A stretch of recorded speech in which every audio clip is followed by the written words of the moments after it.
Hello everyone, welcome to this session. मैं doctor Divyanshu आप सभी का इस शानदार सेशन में बहुत बहुत स्वागत करता हूं। साथियों, जैसे कि आपको विदित है कि जब से हमारे यूपी मेंस एग्जामिनेशन की अगर हम बात करते हैं, Uttar Pradesh public service commission के मेंस एग्जामिनेशन में जब से यूपी स्पेशल का पोर्शन ऐड किया गया है, तब से यूपी स्पेशल की अहमियत ऑटोमेटिकली बढ़ जाती है। और इसी सिलसिले में आज उत्तर प्रदेश स्पेशल का एक बहुत ही इंपॉर्टेंट टॉपिक मैं आपके साथ आज इस सेशन में डिस्कस करने जा रहा हूं। और वो उत्तर प्रदेश की इकोनॉमी की एक तरीके से अगर हम बोलें तो रीढ़ की हड्डी है। और ये टॉपिक का नाम है दोस्तों कि उत्तर प्रदेश क्या $1 ट्रिलियन इकोनॉमी 2029 तक बन पाएगा। दोस्तों, हाल ही में आए बजट में उत्तर प्रदेश के मुख्यमंत्री माननीय श्री योगी आदित्यनाथ जी के द्वारा ये अनाउंस किया गया, ये बोला गया कि हम उत्तर प्रदेश को यहां पर $1 ट्रिलियन इकोनॉमी बना देंगे 2029 तक। पहले ये लक्ष्य 2027 तक था, अब ये लक्ष्य 2029 तक आपको देखने को मिलेगा। अब ये कैसे पॉसिबल हो पाएगा? क्या ये पॉसिबल है? अगर पॉसिबल है तो उसके पीछे के क्या कारक है, क्या फैक्टर्स हैं जिस कारण से ये $1 ट्रिलियन इकोनॉमी हमारी यूपी उत्तर प्रदेश बन सकती है। तो आज का ये सेशन आप लोगों के लिए बहुत ज्यादा महत्वपूर्ण है। आप यकीन मानिएगा, इससे एक मेंस का क्वेश्चन आपका 100% बनने के चांसेस है। किस तरीके के मेंस के क्वेश्चंस यहां से बनेंगे, आइए एक बार देखने की कोशिश करते हैं। साथियों, सबसे पहले अगर मैं बात करता हूं तो ये कुछ क्वेश्चंस मैंने डिजाइन किए हैं और ये क्वेश्चन हमारे एक्सपेक्टेड क्वेश्चंस हैं जो मेंस के ऊपर पूछे जा सकते हैं। अगर आपको यहां पर दिख रहा है तो सबसे पहले क्वेश्चन है कि what are the major challenges Uttar Pradesh में face in achieving its goal of becoming $1 trillion economy by 2029, suggest measures to overcome these challenges. साथियों, क्वेश्चन सबसे पहले अगर आप देखेंगे तो सबसे पहला ही क्वेश्चन ये बात कर रहा है कि अगर हम चाहते हैं $1 ट्रिलियन की इकोनॉमी बनना तो हमें उसके लिए क्या क्या चैलेंजेस देखने को मिलेंगे। सबसे पहले बात यह आती है दोस्तों, हम बनना, जैसे मैं ही हूं मान लो या आप ही हैं, आप चाहते हैं अपनी एग्जाम में सफलता प्राप्त करना, आपने एक लक्ष्य रखा कि you want to become an civil servant. आप चाहते हैं कि आप एसडीएम बने, डीएसपी बने, आपका लक्ष्य निर्धारित है। अब उस लक्ष्य के भीतर जो जो चुनौतियां हैं वो आपको पता होनी चाहिए कि अगर मुझे इस लक्ष्य को प्राप्त करना है तो क्या क्या चुनौतियों को मैं फेस कर सकता हूं। जैसे मैं आपसे कहूं तो आपको लगता है कि राइट गाइडेंस की हमारे पास कमी है, हमारे पास जो स्टडी मटेरियल है, जो रिसोर्सेज हैं, उसकी कहीं ना कहीं हमारे पास कमी है, हमें प्रॉपर गाइड करने वाला कोई नहीं है। तो इस तरीके की जब भी कभी आपके सामने ऐसी समस्याएं आती हैं, चैलेंजेस आते हैं, तो आप उसको ओवरकम करने की कोशिश करते नहीं करते। और अगर आप उन चैलेंजेस को ओवरकम करके ले गए तो surely you will get success, surely आप सिविल सर्वेंट बन जाएंगे। इसी तरीके से हमारी अर्थव्यवस्था में भी if we want to become $1 trillion economy, तो दोस्तों देयर आर सेवरल चैलेंजेस, बहुत सारे चैलेंजेस हैं। अगर मैं इन चैलेंजेस को दूर कर दूं और इन चैलेंजेस को अगर मैं ध्यान से समझूं, इन चुनौतियों को समझूं और इसको ओवरकम करने के लिए मेरी जो उत्तर प्रदेश की सरकार है अगर वो प्रयासरत रहे, और क्या पता हम उस लेवल पर प्रयास कर रहे हैं, ऑलरेडी ये चीजें हमें पता है।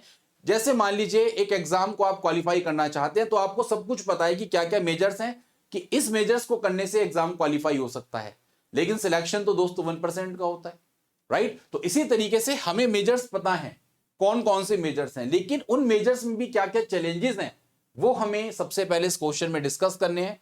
फिर आपसे यहां पर सेकंड पार्ट क्वेश्चन का कह रहा है कि आप मेजर्स कौन से अपनाएंगे, कौन कौन से उपाय आप इन चैलेंजेस को दूर करने के लिए समझते हैं। वहीं पर दूसरा क्वेश्चन आपका इसी पर्टिकुलर $1 ट्रिलियन इकोनॉमी से मेंस का एक्सपेक्टेड है कि what are the key factors and strategies that can enable Uttar Pradesh to achieve its target of becoming $1 trillion economy by 2029, discuss with relevant examples. अगर आप इस क्वेश्चन को देखेंगे तो यहां पर भी की फैक्टर्स एंड स्ट्रेटजीज आपसे पूछी गई हैं कि वो कौन कौन से प्रमुख कारक हैं, रणनीतियां हैं जिससे हम $1 ट्रिलियन की इकोनॉमी बन सकते हैं। तो कहीं ना कहीं जहां पर मैं चैलेंजेस बता रहा हूंगा वहीं पर मैं आप लोगों को जब मेजर्स बताऊंगा तो वो की फैक्टर्स और स्ट्रेटजीज हमारे सामने निकल के आएंगे, कैसे हम $1 ट्रिलियन की इकोनॉमी बन सकते हैं। और तीसरा यहां पर अगर हम बात करते हैं, तीसरा इंपॉर्टेंट क्वेश्चन यहां पे आपको देखने को मिल रहा है, ये बहुत इंपॉर्टेंट क्वेश्चन है और ऐसे क्वेश्चंस आपके पेपर में अमूमन उत्तर प्रदेश स्पेशल से पहले पूछे गए हैं। सेम उसी पैटर्न का क्वेश्चन है, बस क्वेश्चन ये है कि what are the key schemes and initiatives, वो कौन सी प्रमुख योजनाएं हैं, वो कौन सी प्रमुख पहल है जो हमारे इस बार उत्तर प्रदेश बजट जो 2025 आया उसमें हमें देखने को मिला, जिससे हमारी स्टेट का जो गोल है becoming a trillion dollar economy by 2029 वो हमें देखने को मिल रहा है। तो हमें इसके पोटेंशियल इंपैक्ट को बताना है कि उत्तर प्रदेश बजट में क्या वाकई में इस बार कुछ ऐसा है, कुछ इस बार ऐसे प्रोविजंस हैं कि जिससे हम 1 ट्रिलियन डॉलर की इकोनॉमी बन सकते हैं, राइट। तो दोस्तों आज के इस पर्टिकुलर सेशन में अगर आप ध्यान से समझ पा रहे हो तो हमारे पास तीन तरीके के यहां पर टॉपिक, तीन तरीके के पर्टिकुलर टॉपिक्स हमें देखने को मिल रहे हैं। नंबर एक, हम यहां पर आज के इस पर्टिकुलर सेशन में बात करेंगे क्या क्या चैलेंजेस हमें देखने को मिल रहे हैं, ठीक। दूसरे यहां पर हम देखेंगे क्या क्या मेजर्स हमारे, कौन कौन से उपाय, या फिर गवर्नमेंट हाउ, कैसे गवर्नमेंट दोस्तों अचीव कर सकती है 1 ट्रिलियन डॉलर की इकोनॉमी। तो कैसे कर सकती है, तो इन चैलेंजेस को दूर करके कर सकती है, बट वो हमें मेजर्स पता होने चाहिए कि वो कौन कौन से उपाय हैं, वो कौन कौन से स्कीम्स हैं, कौन कौन से मेजरमेंट्स हमें ऐसे करने होंगे जिससे हम 1 ट्रिलियन डॉलर इकोनॉमी बन सकते हैं। और तीसरा इंपॉर्टेंट क्वेश्चन दोस्तों जो हमें रेफरेंस में देखने को मिलेगा कि उत्तर प्रदेश का जो बजट आया था आपका वर्ष 2025 का, इसमें कौन कौन से इनिशिएटिव्स आपको ऐसे लगते हैं, कौन कौन से स्कीम्स आपको ऐसी लगती हैं जो हमारी अर्थव्यवस्था में दोस्तों 1 ट्रिलियन डॉलर की इकोनॉमी बनाने के लिए तैयार है। बात उम्मीद है, मैं समझता हूं समझ में आपको आ गया होगा।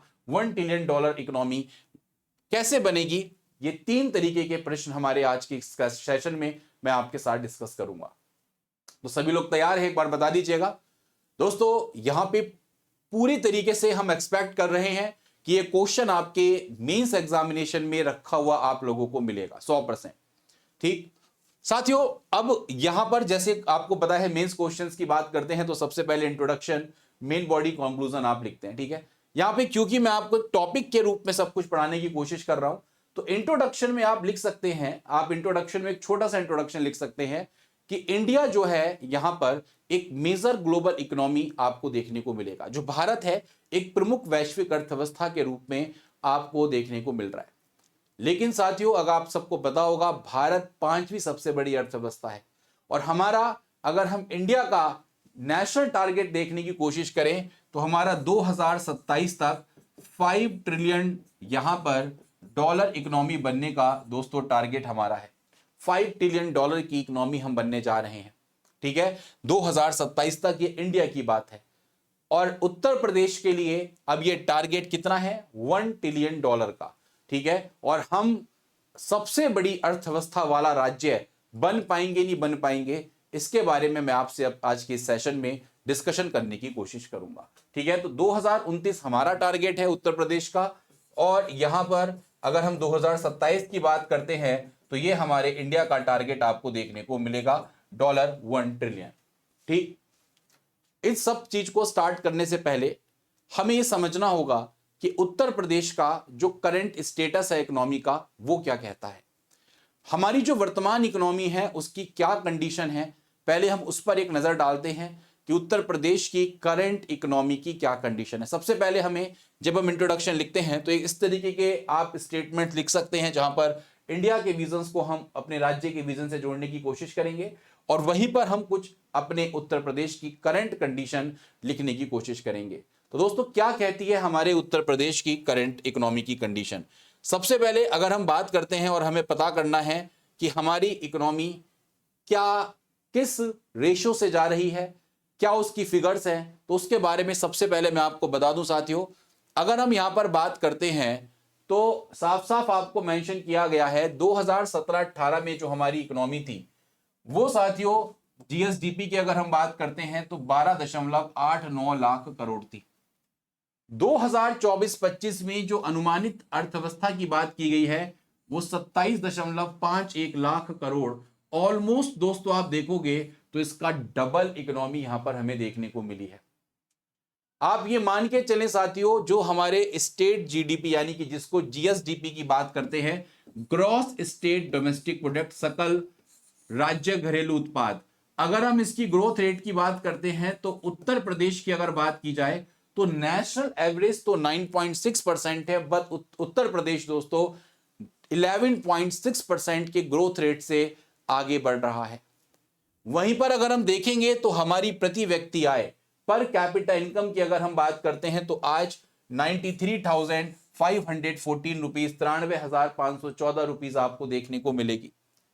दोस्तों एक तरीके से आप देखेंगे तो Uttar Pradesh per capita income में भी ग्रोथ कर रहा है, हमारी स्टेट जीएसडीपी में भी ग्रोथ कर रहा है। और अगर हम और ध्यान से देखें तो आपको यहां पर समझ में आएगा कि जहां पर 2020-21 का डेटा हमारे सामने है, किसका डेटा हमारे सामने है, 2020-21 का। 2020-21 में अगर आप देखोगे तो लगभग 16.44 लाख करोड़ के करीब हमारी जीएसडीपी हुआ करती थी, ठीक है। और ये आप देखेंगे 23-24 में अब 25.47 लाख करोड़ आपको देखने को मिल रही है। तो ह्यूज दोस्तों, कम से कम हम बहुत ज्यादा ग्रोथ कर रहे हैं। 11.6% की ग्रोथ आपको यहां पर देखने को मिल रही है। वहीं पर साथियों अगर हम बात करते हैं तो हमारी इकोनॉमी एक बात और कहती है, डेटा हमारे सामने आता है इस बार के बजट में कि 2017-18 से लेकर 2019-20 के बीच में जो राज्य की इकोनॉमी है साथियों आप लोगों की, वो 9.6% के रेट से आप लोगों की क्या करी है, एक्सपेंड करी है। समझ पा रहे हैं, इस टाइम पीरियड में 9.6% के रेट से आपकी एवरेज आपका यहां पर एक्सपेंशन आपको देखने को मिल रहा है। ये बहुत बड़ा अमाउंट आपको देखने को मिलेगा।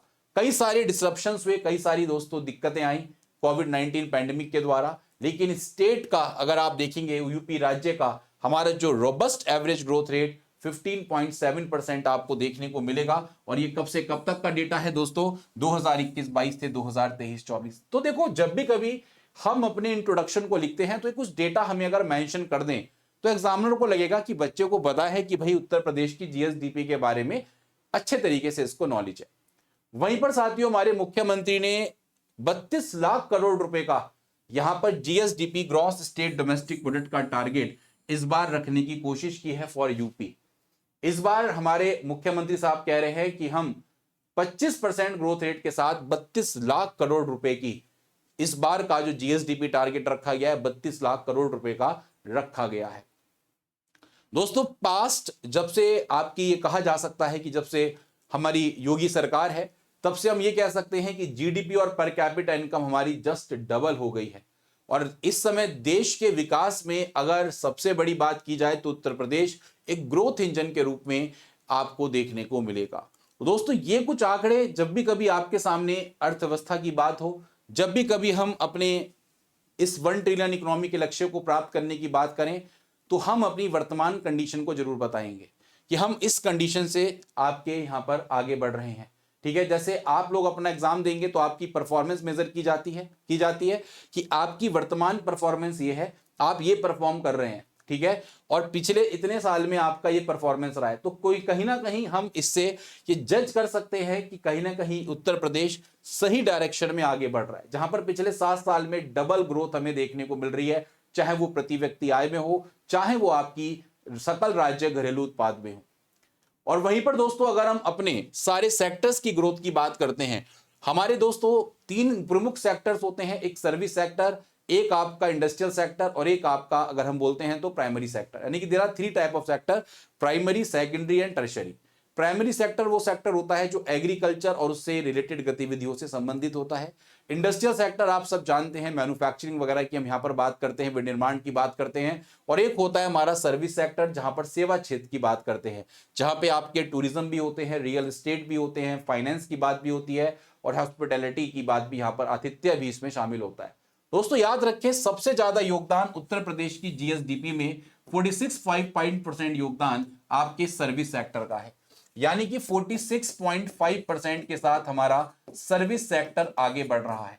वहीं पर अगर हम एग्रीकल्चर की बात करते हैं तो एग्रीकल्चर का योगदान 27% दोस्तों हमारी अर्थव्यवस्था में देखने को मिलेगा। यानी कि हमारे उत्तर प्रदेश राज्य में लगभग 27% योगदान आपके एग्रीकल्चर सेक्टर का है और वहीं पर इंडस्ट्रियल सेक्टर का योगदान 26.5% है। साथियों ये है जीएसवीए, ग्रॉस क्या, यह है आप लोगों का ग्रॉस वैल्यू एडिशन। इतना यहां पर सकल मूल्यवर्धन ये सारे सेक्टर्स कर रहे हैं। आप समझ सकते हैं कि 46.5% सर्विस सेक्टर का सबसे ज्यादा योगदान है। तो सर्विस सेक्टर हमारे लिए कितना क्रूशियल है, कितना इंपॉर्टेंट है। अगर मैं चाहता हूं कि अपनी जीएसडीपी को, मैं अपने देश की इकोनॉमी को 1 ट्रिलियन बनाना चाहता हूं, तो इसका मतलब क्या है कि इन तीनों सेक्टर से, चाहे मेरा प्राइमरी सेक्टर हो, सेकेंडरी सेक्टर हो, चाहे टर्शरी सेक्टर हो, सर्विस सेक्टर हो, इन तीनों सेक्टर के आउटपुट को मुझे बढ़ाना होगा। इन तीनों सेक्टर के, चाहे वो एग्रीकल्चर सेक्टर है, चाहे वो सेकेंडरी सेक्टर है, चाहे वो टर्शरी सेक्टर है, मुझे इन तीनों सेक्टर के आउटपुट को किसी ना किसी तरीके से बढ़ाना होगा।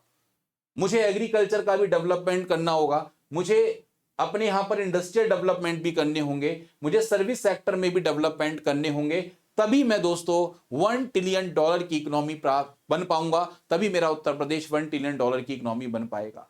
दोस्तों एक डेटा इस बार बोला गया, एक न्यूज़पेपर में आर्टिकल आया था, हिंदुस्तान टाइम्स में, वहां पे लिखा था कि अगर हमें 1 ट्रिलियन डॉलर का यूएसडी 1 ट्रिलियन का टारगेट 2029 तक अचीव करना है, तो हमें कम से कम जो ग्रोथ रेट चाहिए वो लगभग 30% का ग्रोथ रेट हमें चाहिए होगा।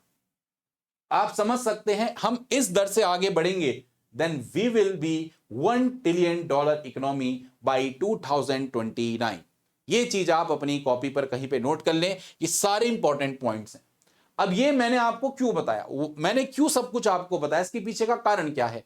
कारण यह है कि कभी भी ऐसे इकोनॉमी बेस्ड क्वेश्चन आते हैं या उत्तर प्रदेश की इकोनॉमी का ओवरव्यू आपसे कभी पूछा जाए, तो इंट्रोडक्शन में आप एक चाहें तो इसको चार्ट की फॉर्म में, चाहे बुलेट पॉइंट्स में आप अगर इसको लिखेंगे, तो एग्जामिनर को, इवैल्यूएटर को लगेगा कि बच्चे को उत्तर प्रदेश की इकोनॉमी का पूरा ज्ञान है।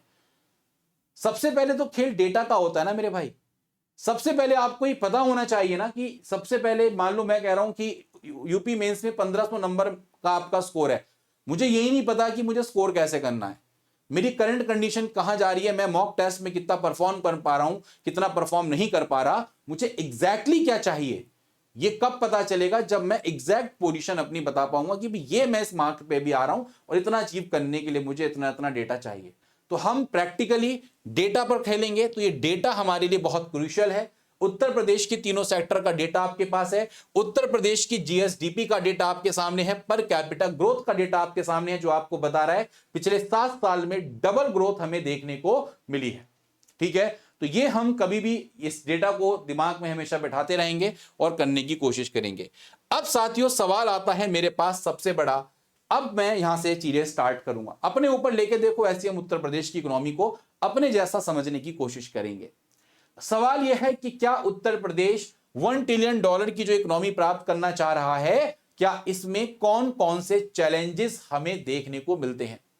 इस पूरे उत्तर प्रदेश की ज्योग्राफी को आप देखो, आप चाहे वेस्टर्न यूपी देखो, चाहे आप ईस्टर्न यूपी देखो, आप उत्तर प्रदेश में चाहे कोई टूरिस्ट प्लेस देखो, चाहे हिस्टोरिकल प्लेस देखो, इस पूरे उत्तर प्रदेश में कुछ तो विशेष है और कुछ विशेष में भी कुछ चैलेंजेस तो हैं।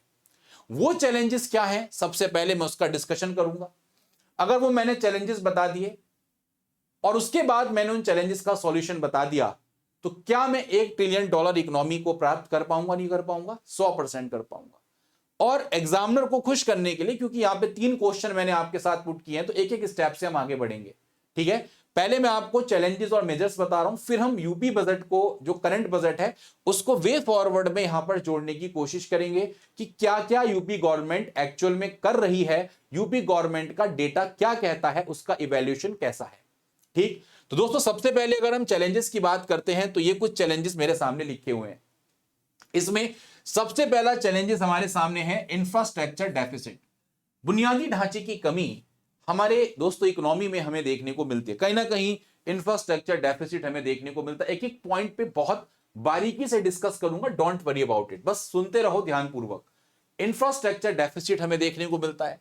दूसरा यहां पर समस्या है हमारे यूपी की अर्थव्यवस्था में निवेश और इंडस्ट्रियल ग्रोथ, औद्योगिक वृद्धि क्या उस दर से हो पा रही है, नहीं हो पा रही, क्या निवेश उस रेट से आ पा रहे हैं जिस रेट से आने चाहिए if we want to become 1 trillion economy, वो हमें यहां पर देखना है।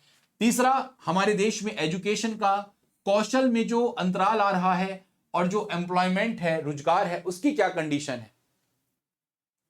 क्या हम अपने देश में अगर स्किल मैचिंग हमारे यहां पर हो पा रही, नहीं हो पा रही, क्या हम अपने देश में सर्विस सेक्टर के अंतर्गत अगर आईटी में स्किलफुल जॉब चाहिए, क्या वो प्रोवाइड कर पा रहे, नहीं कर पा रहे, ये सब हम डिस्कस करेंगे।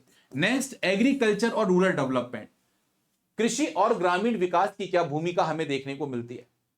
एग्रीकल्चर डेवलपमेंट उस लेवल से हो पा रहा है, नहीं हो पा रहा, क्या क्या समस्याएं हैं, ग्रामीण विकास में क्या क्या समस्याएं हैं, इसकी चर्चा हम करेंगे।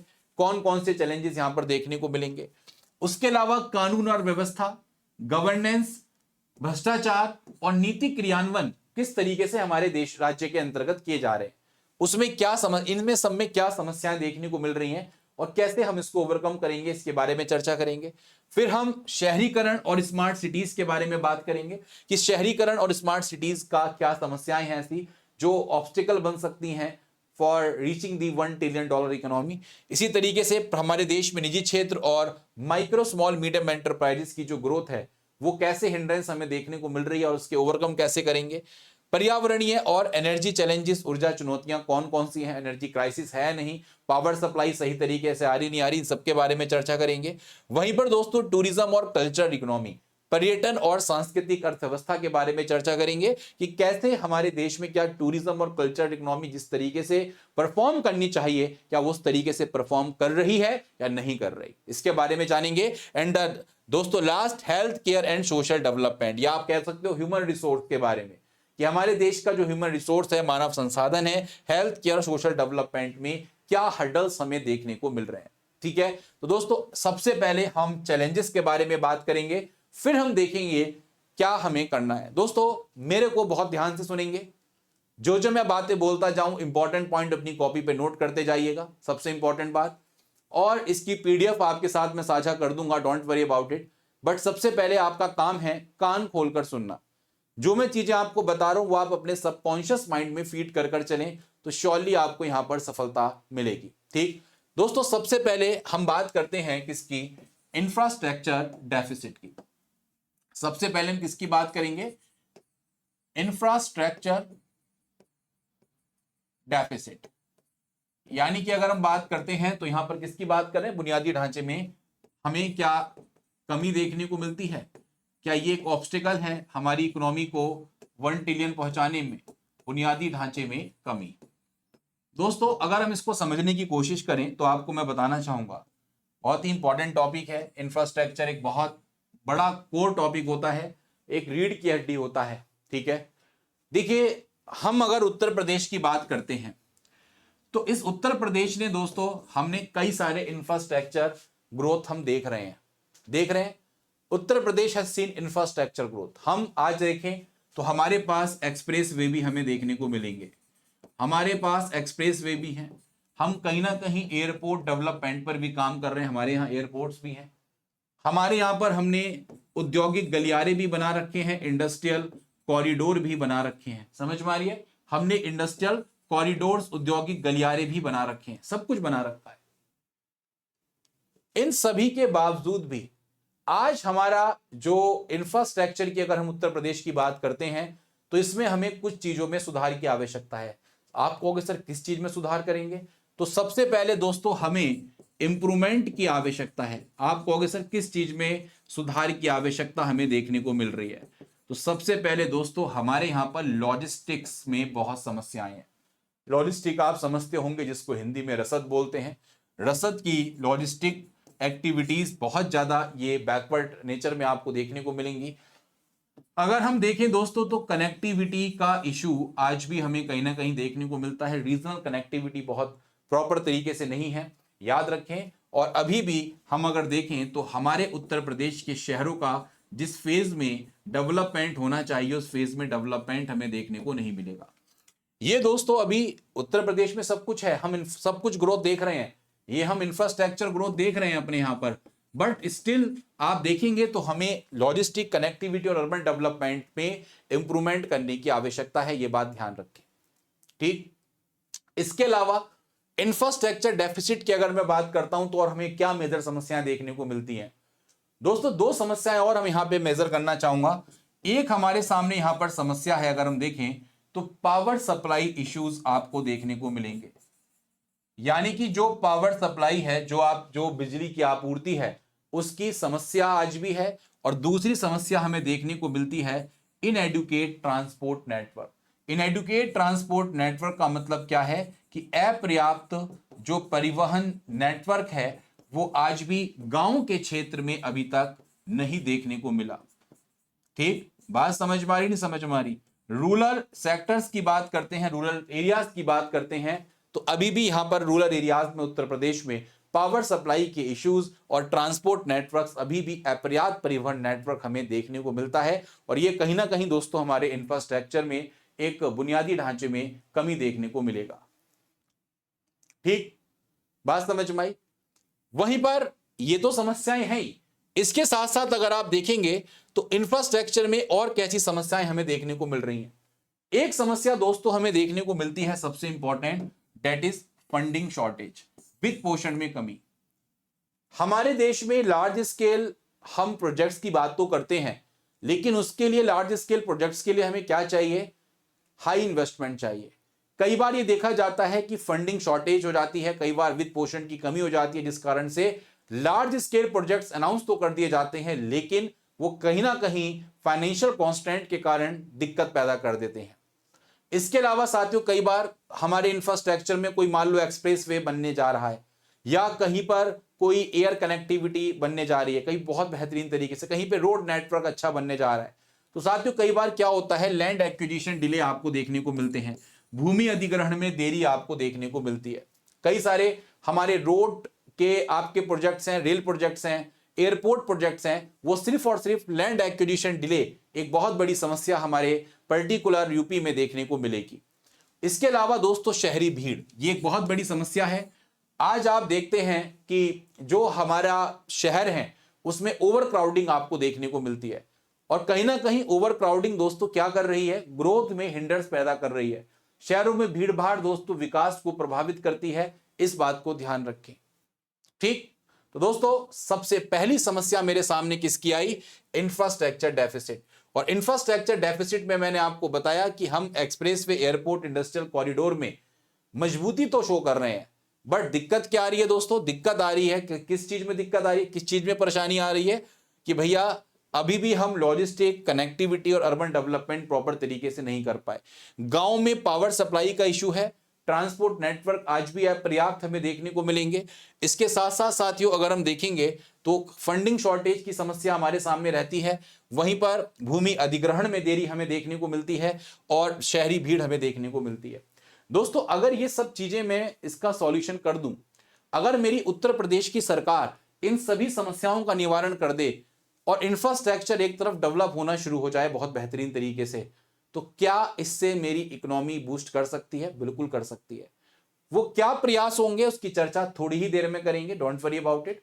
थोड़ी ही देर में हम उसके चर्चाओं पर मूव करेंगे, ठीक है। पहले एक बार मैं आपको सारी समस्याओं से अवगत करा दूं, फिर हम गवर्नमेंट के एफर्ट्स देखने की कोशिश करेंगे, गवर्नमेंट ने क्या किया। चलेगा भाई? एक एक करके चीजों को समझेंगे, है ना? तो अच्छा रहेगा हमारे लिए, कोई समस्या हमारे लिए नहीं होगी। आराम से चीजों को समझना है, याद रखें।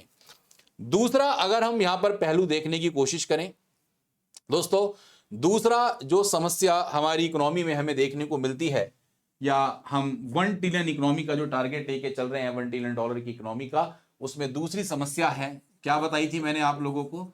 Investment and industrial growth. ये दोनों हम पैरेलली एक साथ लेके चलेंगे, इन्वेस्टमेंट एंड इंडस्ट्रियल ग्रोथ, यानी कि निवेश और औद्योगिक वृद्धि। निवेश और औद्योगिक वृद्धि। दोस्तों ये क्या है, इसको जरा समझने की कोशिश करते हैं। बहुत आसान है कॉन्सेप्ट, इसका कुछ नहीं है। ये क्या समस्या है? निवेश की और औद्योगिक वृद्धि की, औद्योगिक विकास की। आइए इसको देखने की कोशिश करते हैं। देखो साथियों, अगर हम उत्तर प्रदेश की बात करते हैं तो उत्तर प्रदेश का उद्देश्य क्या है? हम क्या चाहते हैं? कोई भी राज्य क्या चाहता है? कैसे वो अपने देश में ग्रोथ हासिल कर सकता है? सिंपल सी बात है, अगर आपके देश में बाहर से कंपनियां आएंगी, आपके देश में निवेश आएंगे, कंपनियां सेटअप होंगी, तो वो प्रोडक्शन करेंगी। आपकी अर्थव्यवस्था में जैसे जैसे प्रोडक्शन बढ़ेगा, जैसे जैसे आपकी अर्थव्यवस्था में उत्पादन बढ़ेगा, उससे हमारी इकोनॉमिक ग्रोथ भी बढ़ती हुई दिखेगी। बात समझ आ रही है? दोस्तों याद रखें, उत्तर प्रदेश की अगर हम बात करते हैं तो उत्तर प्रदेश का एक एम बड़ा क्लियर है। उत्तर प्रदेश का उद्देश्य है, हमारे राज्य का उद्देश्य है कि भैया हमारे पास डोमेस्टिक और फॉरेन इन्वेस्टमेंट आने चाहिए। हमारे फॉरेन इन्वेस्टर्स, हमारे विदेशी निवेशक और हमारे घरेलू निवेशक दोस्तों हमारी एक उत्तर प्रदेश की अर्थव्यवस्था में सहयोग दें, कैसे भी करके सहयोग दें। लेकिन समस्या क्या है, इनके सामने समस्याएं क्या आ जाती हैं। हम चाहते तो हैं कि इन्वेस्टमेंट्स आए, लेकिन सबसे बड़ी समस्या होती है दोस्तों किसकी, नौकरशाही की देरी।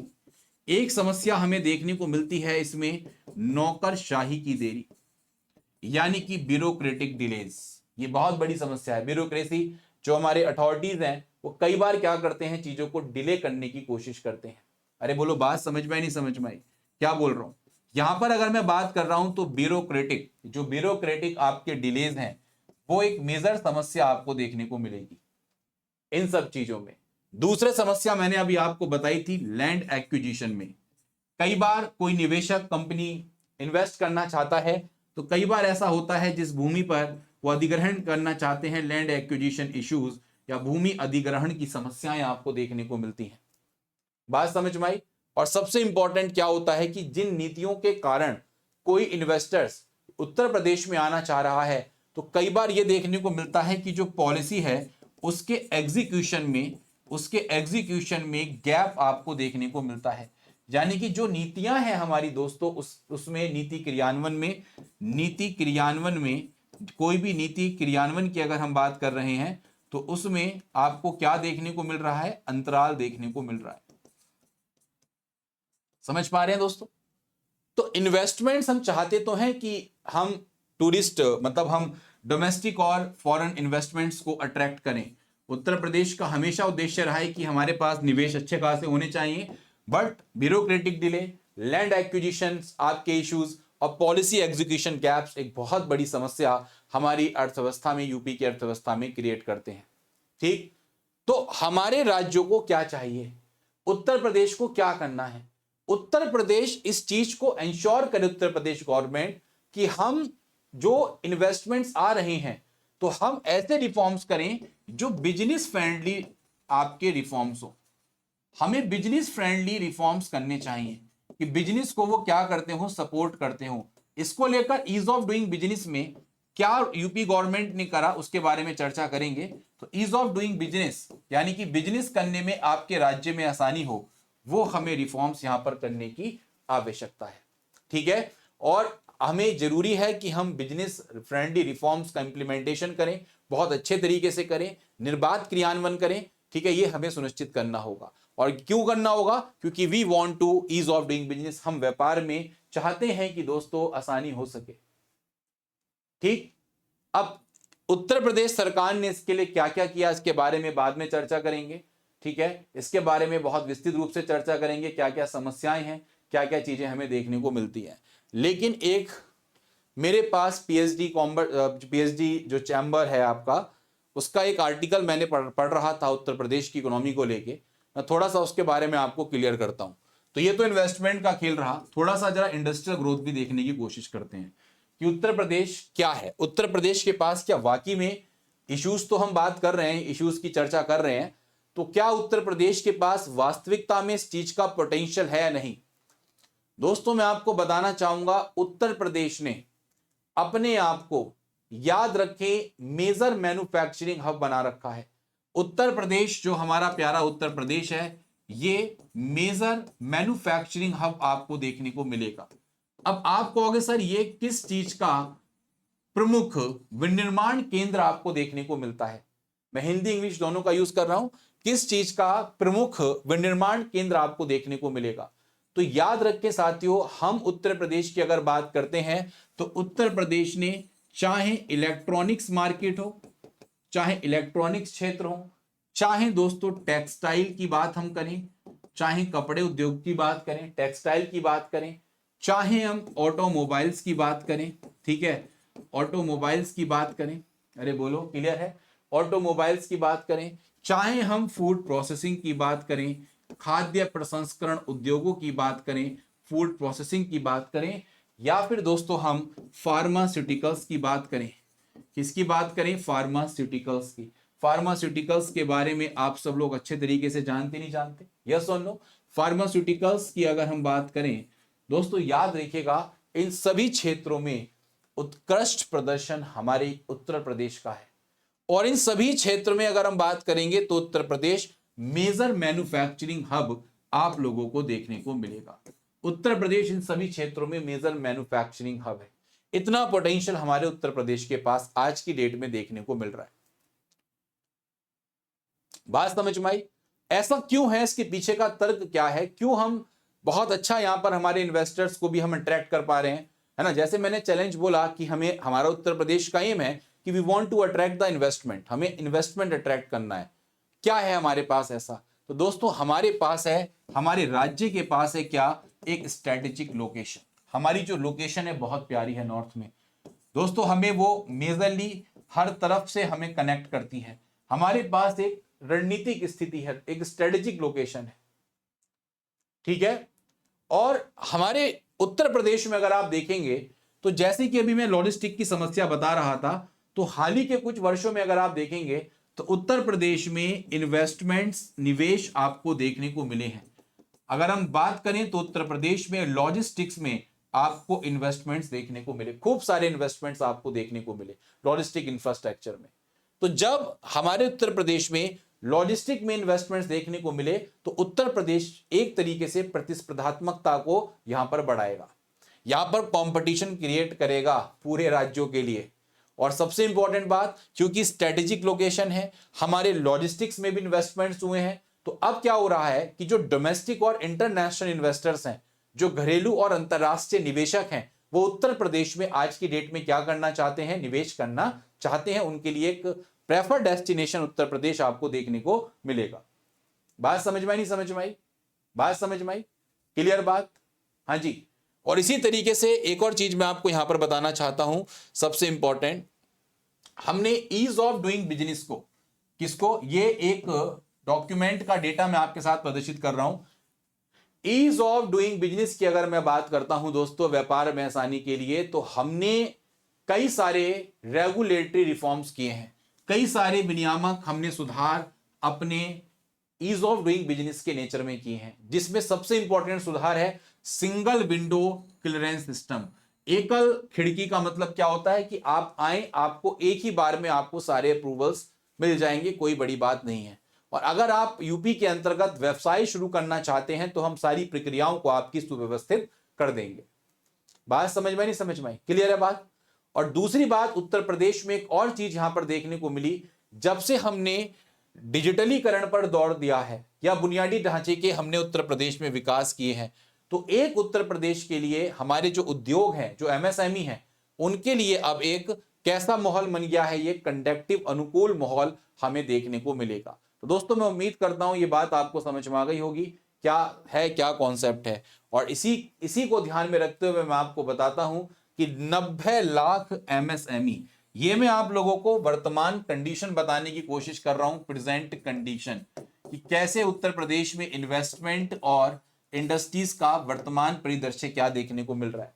हमारे यूपी में दोस्तों 90 लाख एमएसएमई इस समय स्टेट में ऑपरेट कर रहे हैं, समझ रहे हैं। और जब माइक्रो स्मॉल मीडियम एंटरप्राइजेस हमारे राज्य में ऑपरेट करेंगे तो इसमें ऑब्वियस बात है एम्प्लॉयमेंट जनरेट होगा और हमारे जीएसडीपी में, हमारे राज्य के ग्रॉस स्टेट डोमेस्टिक प्रोडक्ट में इनका अपना एक अभूतपूर्व योगदान देखने को मिलेगा। तो ये कंडीशन हमारी दोस्तों आज के डेट में इन्वेस्टमेंट की आपको देखने को मिलेगी और इंडस्ट्रियल ग्रोथ की देखने को मिलेगी।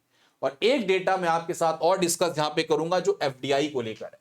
आप देखेंगे साथियों, फॉरेन डायरेक्ट इन्वेस्टमेंट में अगर हम देखेंगे तो लगभग 1.68 बिलियन का यहां पर इनफ्लो आपको देखने को मिला।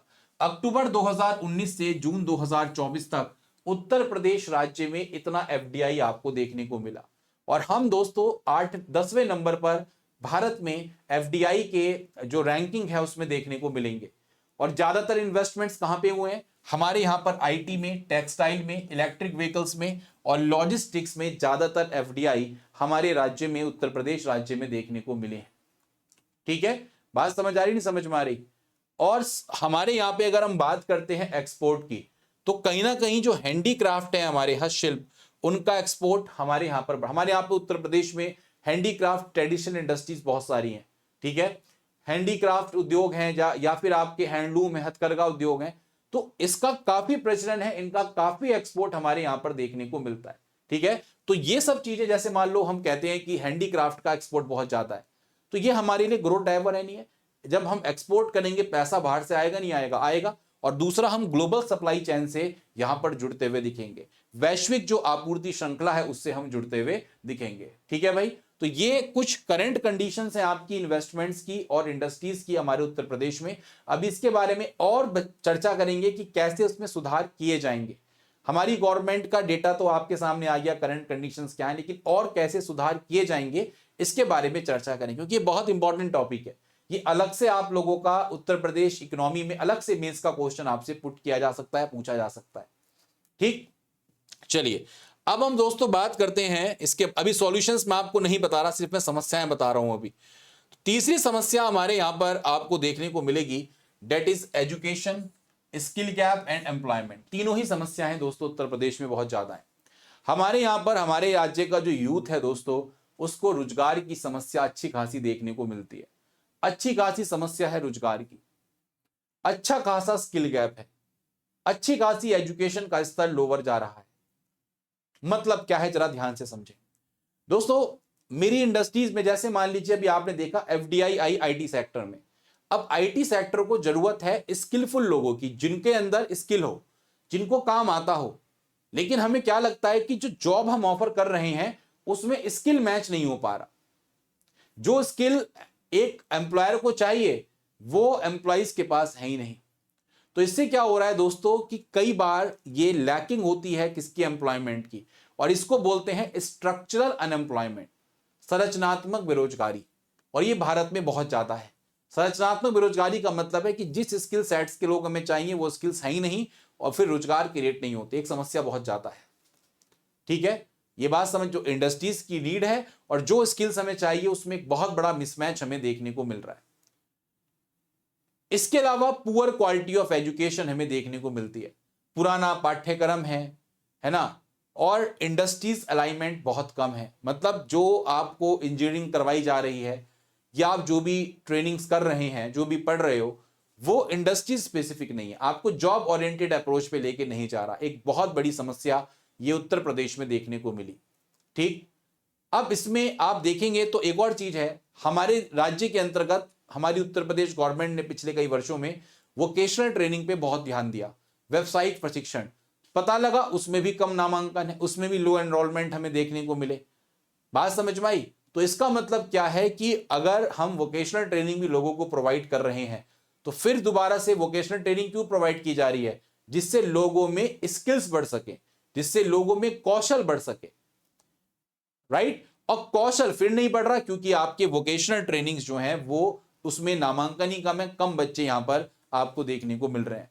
एक और समस्या दोस्तों हमारे यहां पर देखने को मिलेगी, जो ग्रामीण क्षेत्र हैं वहां पर सरकारी स्कूल्स की बात करें या फिर हम प्राइवेट स्कूल्स की बात करें, वहां पर टीचर्स की शॉर्टेज है। इनफैक्ट मैं आपसे एक वर्ड और यहां पे ऐड करना चाहता हूं, स्किल वाले टीचर्स की जरूरत है।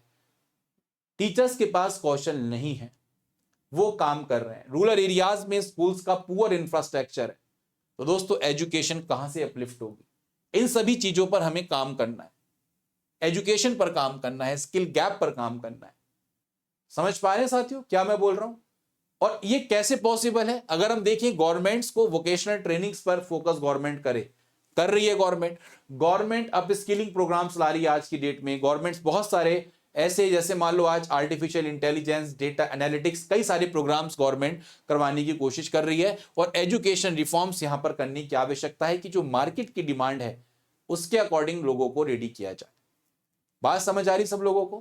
कहने का मतलब क्या है, जॉब्स हैं बट स्किल्स नहीं है। राइट, और कंपनीज आ रही हैं, कंपनी खूब आ रही हैं। मान लो एफडीआई के थ्रू कंपनी आई या कोई डोमेस्टिक इन्वेस्टर्स ने अपनी कंपनी खोली, बट लैक ऑफ स्किल्स के कारण क्या हो रहा है, लोग जॉब प्राप्त नहीं कर पा रहे। कई सारे बीटेक ग्रेजुएट्स आपने देखे होंगे दोस्तों, चपरासी का पेपर निकाल कर बैठे हुए हैं। ये सब क्या स्ट्रक्चर अनएम्प्लॉयमेंट है, संरचनात्मक बेरोजगारी। इस पर हमें काम करने की आवश्यकता है। दोस्तों मैं आपको बता दूं, एक चीज याद रखें, किसी भी अर्थव्यवस्था के लिए जो उस पर्टिकुलर लोकेशन का, उस पर्टिकुलर रीजन का जो ह्यूमन रिसोर्स है, मानव संसाधन है, वो एक महत्वपूर्ण कड़ी होता है। यस और नो? आप अगर ह्यूमन रिसोर्स की बात करते हैं तो ह्यूमन रिसोर्स का डेवलपमेंट कैसे हो पाएगा? हम अगर उसको एजुकेशन दें, उसकी हेल्थ केयर का ध्यान रखें। क्यों ध्यान रखें? क्योंकि वो ह्यूमन एज एन रिसोर्स काम कर सके, वो हमारे लिए एक संसाधन हो सके। लेकिन ऐसा हो रहा है? ऐसा नहीं हो रहा। तो दोस्तों, इसके लिए जरूरत है कि हम एजुकेशन का ध्यान रखें, इसके स्तर को बढ़ाएं, स्किल गैप को बढ़ाएं, एम्प्लॉयमेंट को हम बढ़ाने की कोशिश करें। कैसे बढ़ेगा? क्योंकि अभी मैं चैलेंजेस की बात कर रहा हूं, तो अभी हम सिर्फ चैलेंजेस पढ़ेंगे, उसके बाद फिर सॉल्यूशंस को देखने की कोशिश करेंगे। ठीक है भाई? कोई दिक्कत तो नहीं किसी को? जल्दी से बता दीजिएगा, समझ में आ रही है बात, नहीं समझ में आ रही? पक्का? चलिए, अब हमारे सामने समस्या आती है दूसरी इंपॉर्टेंट, नेक्स्ट इंपॉर्टेंट समस्या हमारे सामने किस चीज की है कि जो हमें $1 ट्रिलियन इकोनॉमी बनने से रोक रही है? कृषि और ग्रामीण विकास। कृषि और ग्रामीण विकास। दोस्तों, मैं आपको यकीनन दिलवा सकता हूं, इकोनॉमी आपकी 30-40% इकोनॉमी इसी टॉपिक से हो जाएगी। और बताइए, यूपी स्पेशल इकोनॉमी का 30 से 40% आप यहीं से कवर कर लेंगे। अगर साथियों हम कृषि और ग्रामीण विकास की बात करते हैं तो आप सबसे पहले याद रखिएगा, हमारे किसानों को सबसे ज्यादा समस्या आज की डेट में देखने को मिल रही है किस चीज की? किस चीज की देखने को मिल रही है? अरे बताइए, लो प्रोडक्टिविटी की। एग्रीकल्चर का उत्तर प्रदेश की इकोनॉमी में बहुत अच्छा योगदान है। हमारी लैंड दोस्तों बहुत प्यारी है। उत्तर प्रदेश की जो भूमि है, यहां पर बहुत सारी क्रॉप्स का प्रोडक्शन होता है। ठीक है, उसके बावजूद भी आप देखेंगे कि हमारे यहां पर लो प्रोडक्टिविटी देखने को मिलती है, यानी कि कम उत्पादकता है, प्रोडक्टिविटी बहुत ज्यादा नहीं है। इरिगेशन फैसिलिटीज, जो सिंचाई की सुविधाएं हैं, वो बहुत पुअर हैं। और हम ज्यादातर किस पर डिपेंड करते हैं? मानसून पर डिपेंड करते हैं, जिससे दोस्तों हमारी जो ग्रोथ है वो कहीं ना कहीं छुप जा रही है। तो एग्रीकल्चर की अगर हम बात करते हैं तो उत्तर प्रदेश में अगर हम बात करें तो there are low productivity, poor irrigation facilities और डिपेंडेंस ऑन मानसून। ये एक बहुत बड़ी समस्या हमारे एग्रीकल्चर क्षेत्र में और रूरल डेवलपमेंट में आपको देखने को मिलेगी। ठीक है, ये हिंड्रेंस है एक तरीके से। अब आप कहोगे सर लो प्रोडक्टिविटी क्यों हो रही है, कम उत्पादकता क्यों हो रही है? तो आप सबको बताया कि हमारे किसान जो हैं ज्यादातर वो स्मॉल और मार्जिनल हैं, छोटे और सीमांत किसान हैं दोस्तों। और इनके पास जो जमीनें हैं वो कम जमीनें हैं और फ्रेगमेंटेड लैंड होल्डिंग्स हैं। ये आपको पता होगा, इसको बोलते हैं खंडित भूमि जोत। फ्रेगमेंटेड लैंड होल्डिंग्स का मतलब होता है एक जगह पर भूमि ना होना, कुछ कहीं पे है, कुछ किसी की बेचारे की छोटी जमीन कहीं पर पड़ी हुई है। तभी तो आपको पता होगा उत्तर प्रदेश में जब आप लैंड रिफॉर्म्स पढ़ेंगे तो वहां पे लैंड कंसोलिडेशन वर्ड यूज किया जाता है। लैंड कंसोलिडेशन का मतलब होता है कि भूमि का हमने क्या किया, एक तरीके से इसको कंसोलिडेट किया, है ना। जो फ्रेगमेंटेड पोर्शन थे उसको एक करने की कोशिश की, जिससे एफिशिएंसी किसान भाइयों की बढ़ सके। अब आपका पता है, जैसे मान लो ये लैंड है, ठीक है, आपकी ये मान लो लैंड है आपकी सारी, ठीक है, तो एक लैंड आपकी यहाँ, एक लैंड यहाँ है, तो फ्रेगमेंटेड लैंड है। अगर आपकी लैंड यहाँ पे होती तो दोनों को साथ लेकर आप काम कर सकते थे, जिससे आपकी एफिशिएंसी बढ़ सकती थी। ठीक, एक और समस्या दोस्तों जो नेचुरल है, दैट इज वेदर इंपैक्ट। कई बार हमें देखने को मिलता है कृषि की उत्पादकता में, कृषि में समस्या होने का कारण क्या है दोस्तों? अनप्रिडिक्टेबल क्लाइमेट, अप्रत्याशित जलवायु, सूखा पड़ रहा है, कभी बाढ़ पड़ रही है दोस्तों। ये क्या करती हैं? ये हमारी फसलों को इंपैक्ट करती हैं। ठीक है, कई बार आपने देखा होगा जब एक्सेसिव आपका बारिश होती है, रेनफॉल होती है, तो उससे हमारा जो शुगर केन प्रोडक्शन है वो दोस्तों हिट कर जाता है। कई बार आपने देखा होगा। तो ये समस्या है नहीं, लो प्रोडक्टिविटी की समस्या, वेदर इंपैक्ट हमारा देखने को मिल रहा है, वेदर इंपैक्ट की समस्या है। पुअर इरिगेशन फैसिलिटी एग्रीकल्चर में हमें देखने को मिलेंगी। इसके अलावा साथियों पोस्ट हार्वेस्ट लॉसेस, यानी कि जब किसान भाई कटाई कर लेते हैं उसके बाद भी उनको नुकसान झेलना पड़ता है। उसका कारण जानते हैं क्या है? उनके पास जो उनकी फसलों का वो उत्पादन कर रहे हैं तो उनके पास स्टोरेज फैसिलिटी का अभाव है, भंडारण नहीं कर पा रहे। ठीक है, सप्लाई चेन, यानी कि जो सप्लाई चेन मैनेजमेंट है, आपूर्ति श्रृंखला प्रबंधन, वो सही तरीके से नहीं है। तो इससे क्या होता है, कई बार वेस्टेज देखने को मिल जाती है। आपने प्रोडक्शन तो बहुत ज्यादा कर लिया, आपके पास स्टोरेज करने के लिए है नहीं, तो एक ये बहुत बड़ी समस्या है। तो प्रोडक्टिविटी ओवरऑल इससे क्या हो जाती है? कम हो जाती है एग्रीकल्चर की। ठीक है, इसके अलावा आजकल किसान की अगर हम बात करते हैं तो बहुत ज्यादा मशीनीकरण का यूज नहीं करते। आज भी हमारे किसान दोस्तों ट्रेडिशनल फार्मिंग मेथड्स पर रिलाय करते हैं। जो पारंपरिक खेती के तरीके हैं, आजकल मॉडर्न टेक्नोलॉजी आ गई है, आजकल ई टैक आ गया है, इलेक्ट्रॉनिक टेक्नोलॉजी एग्रीकल्चर में किसान भाई यूज कर रहे हैं, बट अभी तक वो पुरानी यूज की जा रही हैं कि ये भी समस्या हमारे यहाँ पर देखने को मिल रही है। ठीक है, और इसके अलावा दोस्तों लैक ऑफ क्रॉप डाइवर्सिफिकेशन, यानी कि इसका मतलब क्या है, फसल विविधीकरण का अभाव है। हम ज्यादातर उत्तर प्रदेश में अगर आप देखोगे तो हम गन्ने पे, गेहूं पे, चावल पे ज्यादा निर्भर हैं। ठीक है, बात समझ में आई। तो हम फसल विविधीकरण नहीं करते। अगर हमें जरूरत है कि चलो क्रॉप डाइवर्सिफिकेशन करते हैं, कुछ और क्रॉप यहां पर हम उगा लें, तो हम ऐसा नहीं कर रहे हैं। दोस्तों ये आपके मेन चैलेंजेस आपको देखने को मिलेंगे। ये क्या है, आप लोगों के मेन चैलेंजेस हैं। अभी सॉल्यूशंस बताऊंगा, गवर्नमेंट क्या कर रही है इसके लिए अभी बताऊंगा। पहले आप एक बार चुनौतियां समझ लें क्या क्या है जो हमारी हिंड्रेंस मतलब रोक रही हैं कि 1 ट्रिलियन इकोनॉमी रुक सकती है अगर ये चैलेंजेस परसिस्ट रहे। अगर इन चैलेंजेस पर हमने काम नहीं किया तो हम $1 ट्रिलियन की इकोनॉमी नहीं बन पाएंगे। ये बात ध्यान रखें, समझ रहे हैं, ये चीज ध्यान रखिएगा। तो यहां पर अगर आप देखोगे ये सारी समस्याएं अगर हमारी एग्रीकल्चर रूरल डेवलपमेंट को देखने को मिल रही हैं। रूरल डेवलपमेंट की बात करें तो गांव में बिजली की आपूर्ति नहीं है, आपका ट्रांसपोर्ट नेटवर्क सही तरीके से नहीं है, ये सब क्या है, समस्याएं हैं। राइट, अब मुझे एक बात बताइए सब लोग, एग्रीकल्चर क्यों इंपॉर्टेंट है, व्हाई इट इज इंपॉर्टेंट। तो सबसे पहले मैं आपको बता दूं क्योंकि हमारे देश की सबसे ज्यादा जनसंख्या, या राज्य की अगर हम बात करें, हमारे राज्य की 2/3 of the population depends on agriculture. हमारे राज्य में, उत्तर प्रदेश राज्य में 2/3 जनसंख्या कृषि पर निर्भर करती है और उनका एम्प्लॉयमेंट एक तरीके से बहुत बड़ी हमारे लिए क्या है, चुनौती भी है, क्योंकि वो हमें आउटपुट दे रहे हैं, प्रोडक्शन दे रहे हैं। मैंने क्या कहा कि अगर if you want to become 1 trillion economy तो हमारे तीनों सेक्टर का योगदान डबल ट्रिपल होना चाहिए। हमें ग्रोथ चाहिए, हमें सारे सेक्टर्स की ग्रोथ चाहिए, सारे सेक्टर्स को हमें अपलिफ्ट करना है, बढ़ाना है। तो दैट्स व्हाई एग्रीकल्चर का आउटपुट भी तो हमें चाहिए होगा। और अगर ये समस्याएं परसिस्ट रही, इनका सॉल्यूशन नहीं हुआ, तो दोस्तों एग्रीकल्चर का आउटपुट डबल कैसे होगा, कैसे हम फिर एक $1 ट्रिलियन की इकोनॉमी बन पाएंगे। तो this is the major issue जो आपको यहां पर समझना था। सेम चीज इंडस्ट्रियल सेक्टर के लिए है। अगर हमारे इंडस्ट्रीज में अभी भी ब्यूरोक्रेटिक डिलेस होते रहे, है ना, सेम अभी भी हमारे एमएसएमई सेक्टर को पिछाड़ते रहे, तो कैसे हम सेकेंडरी सेक्टर से अपना आउटपुट ज्यादा ले सकते हैं, कैसे बन पाएंगे। हमें 30% जीएसडीपी, 30% ग्रोथ चाहिए साथियों, डबल करनी है। पिछले 7 साल में डबल करी, फिर हमें और डबल करनी है, तब जाकर हम इसको अचीव कर पाएंगे। ये बात ध्यान रखें। ठीक, तो कैसे करेंगे अब इसके बारे में चर्चा करेंगे। नेक्स्ट हमारी जो समस्या है उस पर मूव करते हैं। नेक्स्ट समस्या की बात करते हैं तो नेक्स्ट समस्या हमारे सामने आती है, that is very important, law and order, कानून और व्यवस्था, शासन, करप्शन और पॉलिसी इंप्लीमेंटेशन। बहुत बड़ी समस्या है दोस्तों, सब लोगों को पता है ये आज भी समस्या परसिस्ट करती है। आज भी ये बहुत बड़ी समस्या हमें देखने को मिलेगी। सर कैसे मिलेगी, आइए जरा बताने की कोशिश करते हैं। दोस्तों पिछले कुछ सालों में आप सबको जानकारी है, जब से माननीय श्री योगी साहब आए हैं,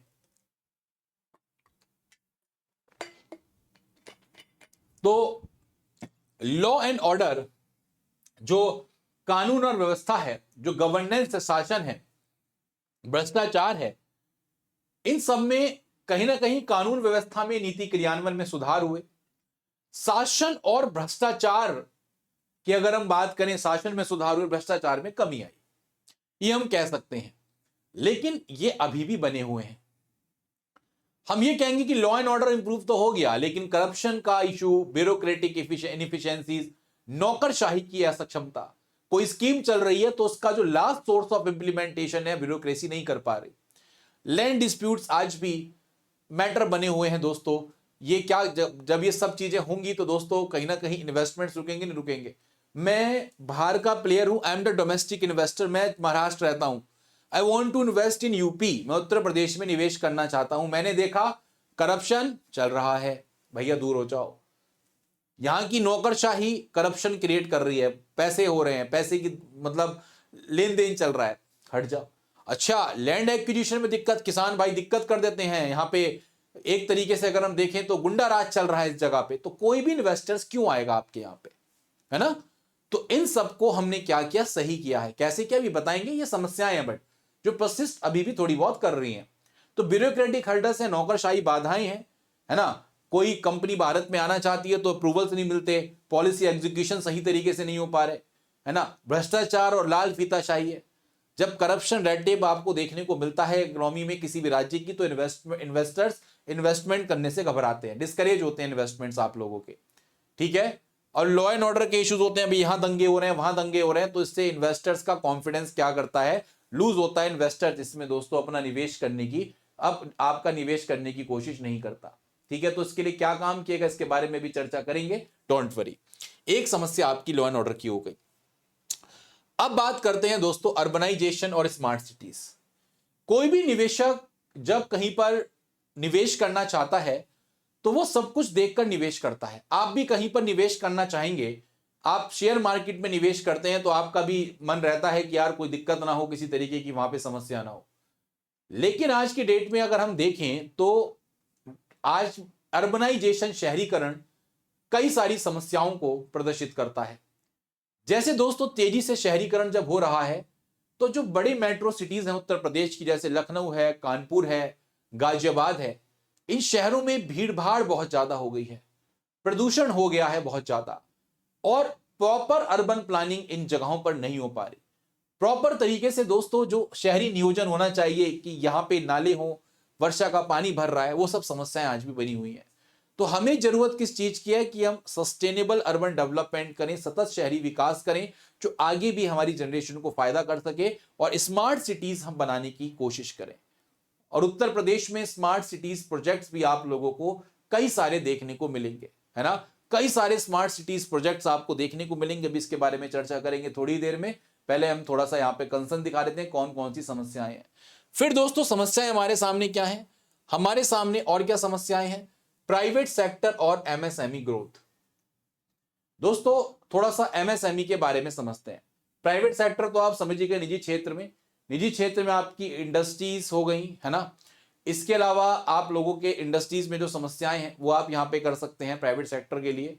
एफडीआई एफआईआई में होने वाली समस्याएं, इन्वेस्टर्स के साथ होने वाली समस्याएं, वो आप प्राइवेट सेक्टर में लिख सकते हैं। बट हम बात करेंगे प्राइवेट सेक्टर के साथ एमएसएमई ग्रोथ की। दोस्तों हमारे यहां पर एमएसएमई सेक्टर बहुत स्ट्रांग है, हमारे यहां पर बहुत सारी चीजें हैं, बहुत सारी पॉजिटिव जो आइडेंटिटी हैं वो हमारे एमएसएमई सेक्टर को बूस्ट करती है। बस समस्या क्या है, हमारे एमएसएमई के पास एक तो क्रेडिट का अभाव है, एक तो इनको फॉर्मल क्रेडिट नहीं मिल पाता। फॉर्मल क्रेडिट का मतलब होता है औपचारिक रूप से जो आपको ऋण मिलता है, जैसे जो इंस्टीट्यूशंस हैं हमारे उनके थ्रू अगर लोन मिल रहा है। लेकिन ये क्या कर रहे हैं एमएसएमई, इनफॉर्मल क्रेडिट यूज करते हैं, यानी कि अनौपचारिक जो ऋण होता है, इसमें किसी लोकल वेंडर से ले लिया, है ना, किसी लोकल इन्वेस्टर से पैसा ले लिया। अब क्या होता है कि जब इनफॉर्मल आप क्रेडिट लेते हो, अनौपचारिक जब आप ऋण किसी से लेते हो, तो उसमें आपको इंटरेस्ट रेट बहुत ज्यादा देना पड़ता है। तो ये बहुत बड़ी समस्या है। टेक्नोलॉजी अपग्रेडेशन की बहुत बड़ी समस्या है। आज आपको पता है ऑटोमेशन का जमाना आ गया, एआई आ गया, एमएल आ गया, तो आपको जरूरत है, if you want to increase your productivity, अगर आप अपनी कंपनी की उत्पादकता बढ़ाना चाहते हो तो टेक्नोलॉजी अपग्रेडेशन की आपको करनी पड़ेगी, ठीक। और तीसरी चीज है मार्केट लिंकेज। आज भी अगर आप देखोगे तो एमएसएमई क्षेत्र में ग्लोबल मार्केट की समस्या है, ये अपने प्रोडक्ट्स को रीच नहीं कर पा रहे। ग्लोबल मार्केट्स में हमारे यूपी स्टेट के एमएसएमई, कई सारे एमएसएमई के जो उत्पाद हैं, जो प्रोडक्शन वो कर रहे हैं, जो प्रोडक्ट बना रहे हैं, वो ग्लोबल मार्केट में रीच नहीं कर पा रहे। एक बहुत बड़ी समस्या है, जिस कारण से एमएसएमई कहीं ना कहीं एक तरीके से क्या हो रहे हैं दोस्तों, कमजोर साबित हो रहे हैं। ये बात ध्यान रखिएगा, ठीक, बात क्लियर। इसी तरीके से नेक्स्ट समस्या हमारे सामने जो $1 ट्रिलियन इकोनॉमी को बनने से रोकती है वो है एनवायरमेंटल एंड एनर्जी चैलेंजेस। दोस्तों जैसे कि मैंने आपको बताया पर्यावरणीय समस्याएं बहुत। अब पहले तो इंडिया को देख लो, इंडिया का क्या है, इंडिया की कैपिटल दिल्ली का क्या हाल है, और दिल्ली के सटा हुआ है हमारा एनसीआर गाजियाबाद, ग्रेटर गौतम बुद्ध नगर, नोएडा हो गया, मेरठ हो गया, वहां पे भी यही बुरा हाल है। High level of water pollution, yes, water scarcity की समस्या, पानी की कमी, और वेस्ट मैनेजमेंट इश्यूज आप लोगों के एनवायरमेंटल क्राइसिस क्रिएट करते हैं, ठीक।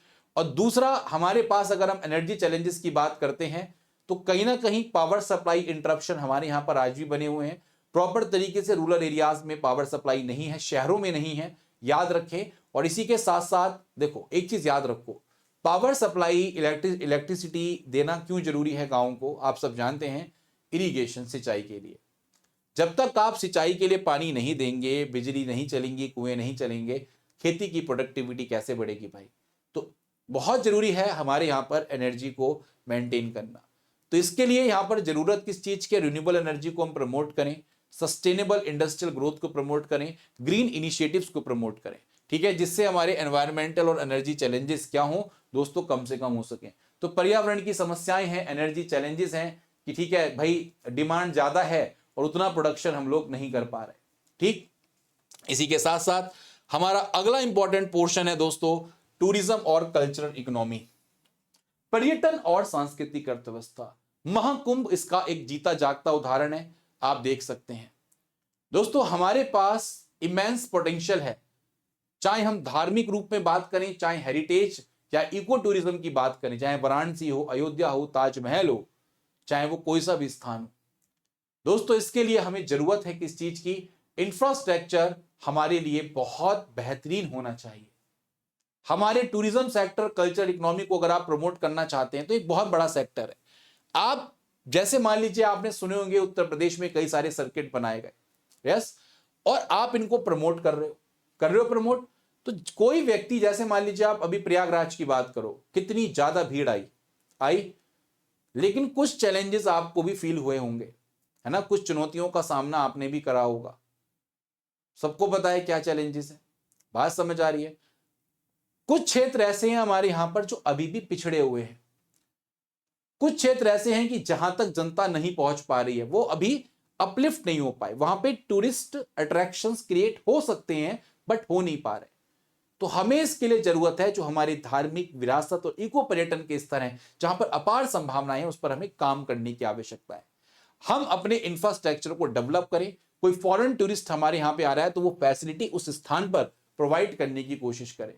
तो दोस्तों श्योरली हमारे टूरिज्म और कल्चरल इकोनॉमी को, हमारी सांस्कृतिक अर्थव्यवस्था को फायदा पहुंच सकता है। इसके लिए हमने क्या किया अभी इसकी चर्चा करेंगे, ये बात ध्यान रखें, ठीक। टूरिज्म सेक्टर में बहुत पोटेंशियल है, इसका भी क्वेश्चन मेन समय आपका आता ही आता है, इस बात को ध्यान रखिएगा। चलिए नेक्स्ट हम यहां पर चर्चा करेंगे, और नेक्स्ट हमारा है, अगर हम बात करते हैं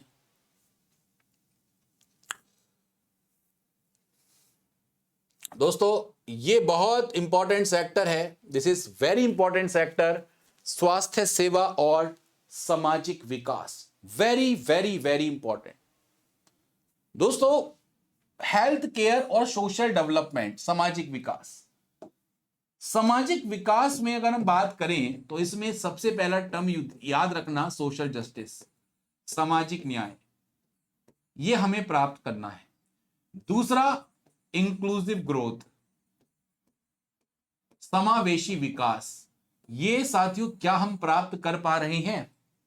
क्या हम सामाजिक न्याय और इंक्लूसिव ग्रोथ हम प्राप्त कर पा रहे हैं? क्या हमारे देश की इकोनॉमी में, क्या हमारे देश की अर्थव्यवस्था में सभी जो हमारा सेक्टर ऑफ इकोनॉमी की अगर हम बात करते हैं, कोई भी सेक्टर ले लो, आप किसी भी क्षेत्र को उठा लो, आप किसी भी कम्युनिटी को उठा लो, किसी भी रीजन को उठा लो, रिलीजन को उठा लो, सभी का डेवलपमेंट होना चाहिए। न रीजनल इंबैलेंसेस हो, न क्षेत्रीय असमानताएं हो, बहुत ध्यान से सुनो मेरी बात को, मैं क्या बोल रहा हूं, न लोगों के बीच असमानता हो, न आय में असमानता हो, इन सब का हमें ध्यान रखना है। ये कैसे पॉसिबल है दोस्तों? तो आप सबको पता होगा, सबसे पहले अगर मैं सोशल डेवलपमेंट की बात करता हूं तो सोशल डेवलपमेंट के लिए हमें जरूरी है कि हम लोगों की जो बेसिक नेसेसिटी है उसका ध्यान रखें, जैसे हेल्थ है, जैसे एजुकेशन है साथियों, जैसे उनके रहने का है, जैसे उनकी हाउसिंग का है, ठीक है, जैसे सैनिटेशन का है, स्वच्छता का ध्यान है, ठीक है, जैसे ड्रिंकिंग वाटर है, पीने का पानी है। दोस्तों ये सब हमारे क्या हैं? ये सब हमें इनको डेवलप करना है, लेकिन इनमें अगर हम देखें तो इनमें आज भी कमी बनी हुई है। ये समस्या है, ये हमारी बहुत बड़ी समस्या है, ठीक। इसके अलावा हमारे भारत में कई सारे हेल्थ इंडिकेटर्स हैं, जैसे इन्फेंट मोर्टेलिटी, शिशु मृत्यु दर, कुपोषण, है ना, क्वालिटी हेल्थ केयर आज भी लोगों को अभाव है।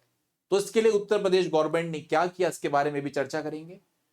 हमें जरूरत किस चीज की है? पब्लिक हेल्थ इंफ्रास्ट्रक्चर में, सैनिटेशन में, एजुकेशन में हम पैसा यहां पर क्या करें? निवेश करने की कोशिश करें। अच्छा एक बात बताओ कि हेल्थ केयर, सोशल डेवलपमेंट करके मुझे क्या फायदा है?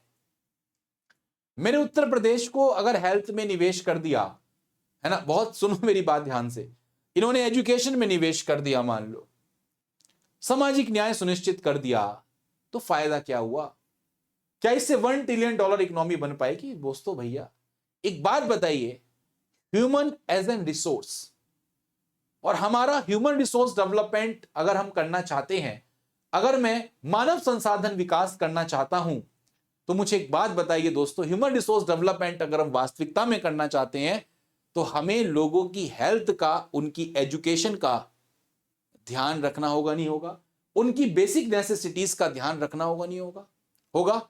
और अगर मैं उनकी बेसिक नेसेसिटीज का ध्यान रखूंगा, तो वो मेरे देश की इकोनॉमी के लिए एक बेहतरीन रिसोर्स साबित हो सकता है, नहीं हो सकता? हो सकता है। उनके कौशल प्रशिक्षण का मैं ध्यान रखूं दोस्तों, तो एक ह्यूमन एज एन रिसोर्स के रूप में हम काम करेंगे, और हमारे उत्तर प्रदेश राज्य को एक नई दिशा देगा हमारा यूथ। आप एक वर्ड पढ़ते होंगे, डेमोग्राफिक डिविडेंड, जनसांख्यिकीय लाभांश। क्या होता है जनसांख्यिकीय लाभांश? यानी कि वो पर्टिकुलर, जैसे उत्तर प्रदेश राज्य है, यहां पर अगर आप देखोगे तो जो वर्किंग एज पॉपुलेशन है वो डिपेंडेंट पॉपुलेशन से ज्यादा है।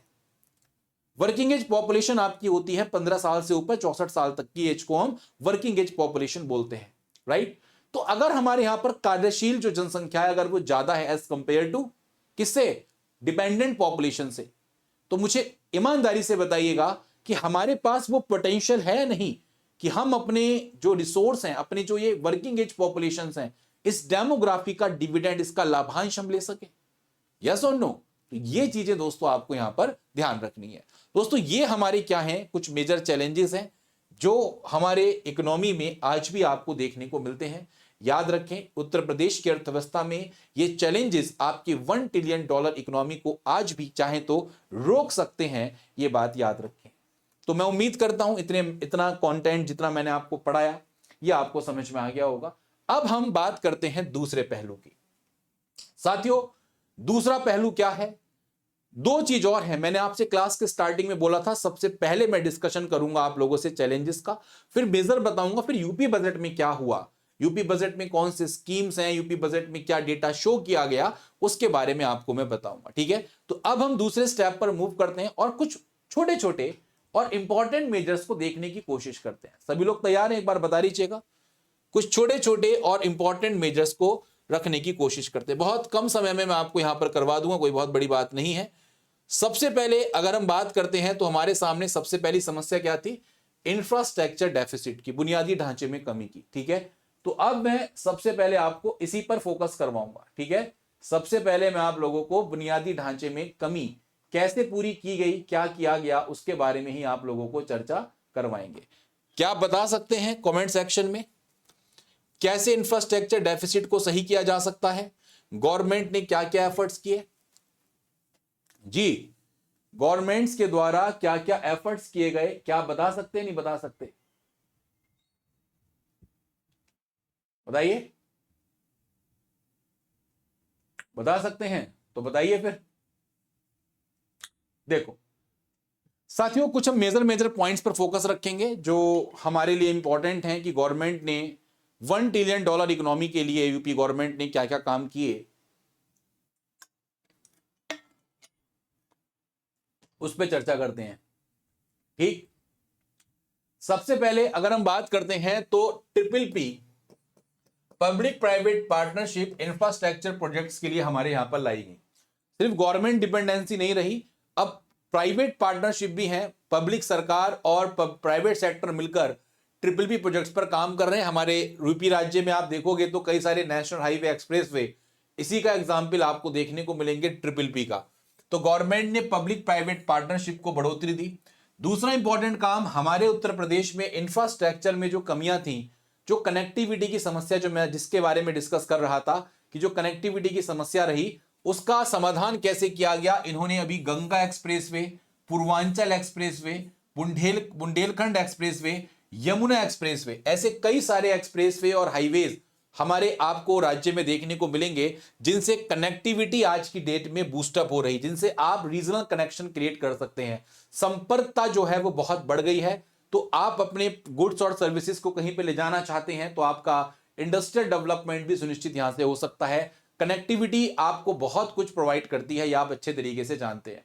वहीं पर गंगा एक्सप्रेसवे के बारे में आपको बताना चाहूंगा दोस्तों, ये बहुत ही एम्बिशियस इंफ्रास्ट्रक्चर प्रोजेक्ट है हमारी यूपी गवर्नमेंट का, और ये राज्य के अंतर्गत कनेक्टिविटी को अक्रॉस दी स्टेट बहुत इंप्रूव करने की बात कर रहा है। ठीक है, अब इसका ये कहना है, गंगा एक्सप्रेसवे के माध्यम से गवर्नमेंट ये कह रही है कि हम यहां पर औद्योगिक और आर्थिक वृद्धि करेंगे। देखो, जब कनेक्शन होते हैं तो मैं इस पर्टिकुलर यूपी के, मैं प्रयागराज से जिला बिजनौर जाना चाहता हूं उत्तर प्रदेश के, तो मैं आराम से कनेक्शन, मेरा जब रोड नेटवर्क है, एक्सप्रेसवे है, तो आराम से मैं वहां से, हो सकता है कुछ सामान वहां से लेकर यहां पहुंच जाऊं। तो कनेक्शंस बनते हैं, ट्रेड का एक्सपो, मतलब ट्रेड जो है आपके ट्रेड फैसिलिटेशंस होते हैं, व्यापार में सुगमता आती है, आप अपने प्रोडक्ट को वहां पे बेच सकते हो। आप सबको पता है वन डिस्ट्रिक्ट वन प्रोडक्ट, सब जानते हैं, सबको पता है ओडीओपी क्या है।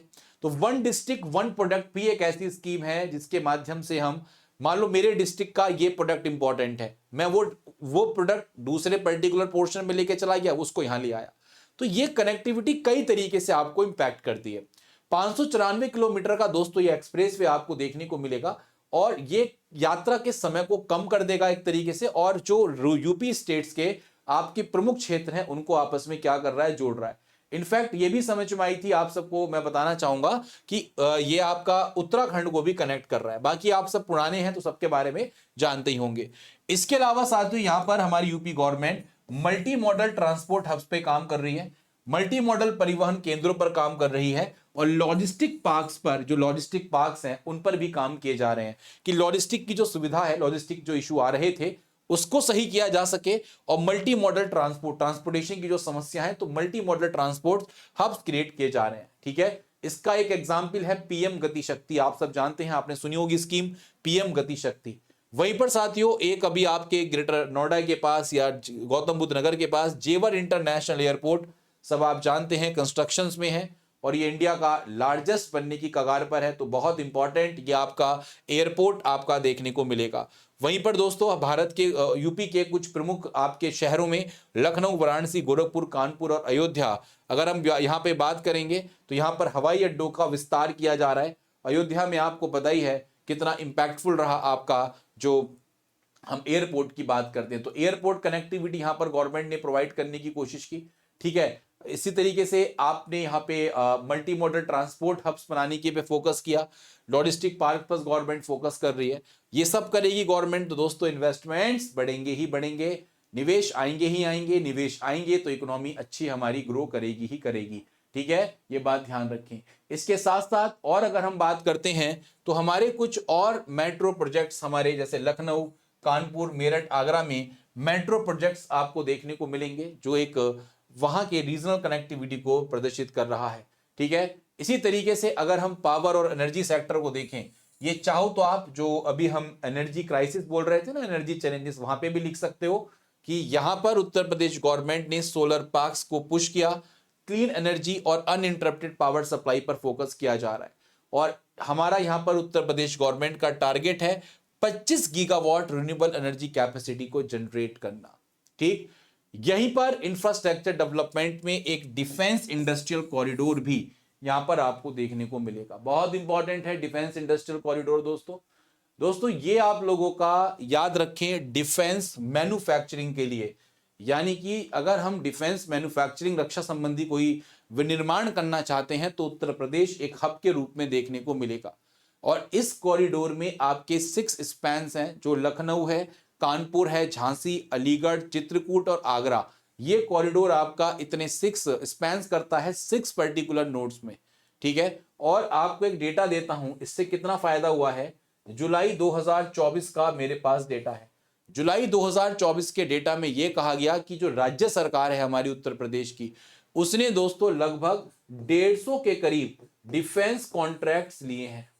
मतलब एक तरीके से आप समझ सकते हैं गवर्नमेंट ने सिक्योर किए हैं कितने, 150 के करीब डिफेंस मैन्युफैक्चरिंग कॉन्ट्रैक्ट्स, जिनकी वैल्यू 24,000 करोड़ की आपको देखने को मिलेगी, अप्रोक्सीमेटली $3.2 बिलियन। समझ आ रही है। तो एक तो डिफेंस कॉरिडोर से आपके पास 24,000 करोड़ रुपए का कॉन्ट्रैक्ट यहां पर मैन्युफैक्चरिंग किया है, तो जो आपके देश राज्य की जीएसडीपी में योगदान देगा। वहीं पर दोस्तों यहां पे ये एक्सपेक्ट किया गया था कि ये जो यूपी का डिफेंस इंडस्ट्रियल कॉरिडोर है लगभग 40,000 नई जॉब क्रिएट्स करेगा। तो आप देख सकते हैं जैसे गंगा एक्सप्रेसवे है, जैसे डिफेंस इंडस्ट्रियल कॉरिडोर है, इसका कितना बड़ा इंपैक्ट आपको देखने को मिलेगा। ठीक, बात समझ आ रही नहीं समझ आ रही? अभी मैं ये आपको कुछ मेजर पॉइंट्स बताने की कोशिश कर रहा हूं। यूपी बजट में क्या हुआ उसको हम नेक्स्ट क्लास में डिस्कस करेंगे कि यूपी बजट का क्या क्या इंपॉर्टेंट पोर्शन इन सब में हमें देखने को मिले। We will discuss it in next class. ठीक है, तो नेक्स्ट क्लास में हम यूपी बजट वाले पोर्शन को अच्छे तरीके से डिस्कस करेंगे। समझ रहे नहीं समझ रहे? ठीक है, अब बात करते हैं हमारा नेक्स्ट इंपॉर्टेंट कि हमने इन्वेस्टमेंट्स और इंडस्ट्रियल ग्रोथ में क्या काम किए। दोस्तों सबसे इंपॉर्टेंट हमारे पास आपको पता होगा, हमने निवेश को और औद्योगिक वृद्धि को बढ़ाने के लिए सबसे पहले आपने ग्लोबल इन्वेस्टर समिट्स के बारे में सुना होगा। और इसका डेटा अगर मैं आपसे बोलूं तो मैं यूपी बजट का डेटा आपको बता दूंगा, बाद में कहोगे तो बता दूंगा, फिलहाल आपका मन है तो बताया जाए। बताइए, बताया जाए कितना यहां पर यूपी के जो ग्लोबल इन्वेस्टर समिट हुई, कितना प्रोजेक्शन इसमें दिया गया था। तो दोस्तों ग्लोबल इन्वेस्टर समिट जो हुई थी ये एक इंपॉर्टेंट कड़ी है, जिसमें ये अगर हम मेजर्स की बात है, अगर हम ग्लोबल इन्वेस्टर समिट वगैरह करते हैं तो दोस्तों यहां पर ये कहा गया था लगभग 36 लाख करोड़ के, कितने के, 36 लाख करोड़ रुपीस के मेमोरेंडम ऑफ अंडरस्टैंडिंग MOUs आपके क्या हुए थे, साइन हुए थे। समझ रहे हो? 36 लाख करोड़ के MOUs आपके यहां पर साइन हुए हैं, जिसमें लगभग 6.50 लाख करोड़, कितना, 6.50 लाख करोड़ ये इंप्लीमेंट भी हो चुका है। इतने प्रोजेक्शन का क्रियान्वयन भी हो चुका। ये आप मान के चलो यूपी ग्लोबल इन्वेस्टर समिट में अगर हम बात करते हैं तो ग्लोबल इन्वेस्टर समिट जो रही ये हमारे देश में इंडस्ट्रियल डेवलपमेंट और इंफ्रास्ट्रक्चर के लिए एक इंपॉर्टेंट रोल में आपको देखने को मिलेगी। और क्या किया गया और हम यहाँ पर क्या कर रहे हैं उसको जरा समझने की कोशिश करते हैं। ये मैं आपको बता चुका हूं कि हमें ease of doing business reforms करने हैं। जो हमारे सामने ऑब्स्टिकल्स हैं, जो भी मैंने आपको ऑब्स्टिकल्स बताए कि जो डिले आपको देखने को मिलता है, तो उसके लिए सिंगल विंडो क्लियरेंस हमारा बेहतरीन हो, हम इंडस्ट्रियल कॉरिडोर्स पर काम करें।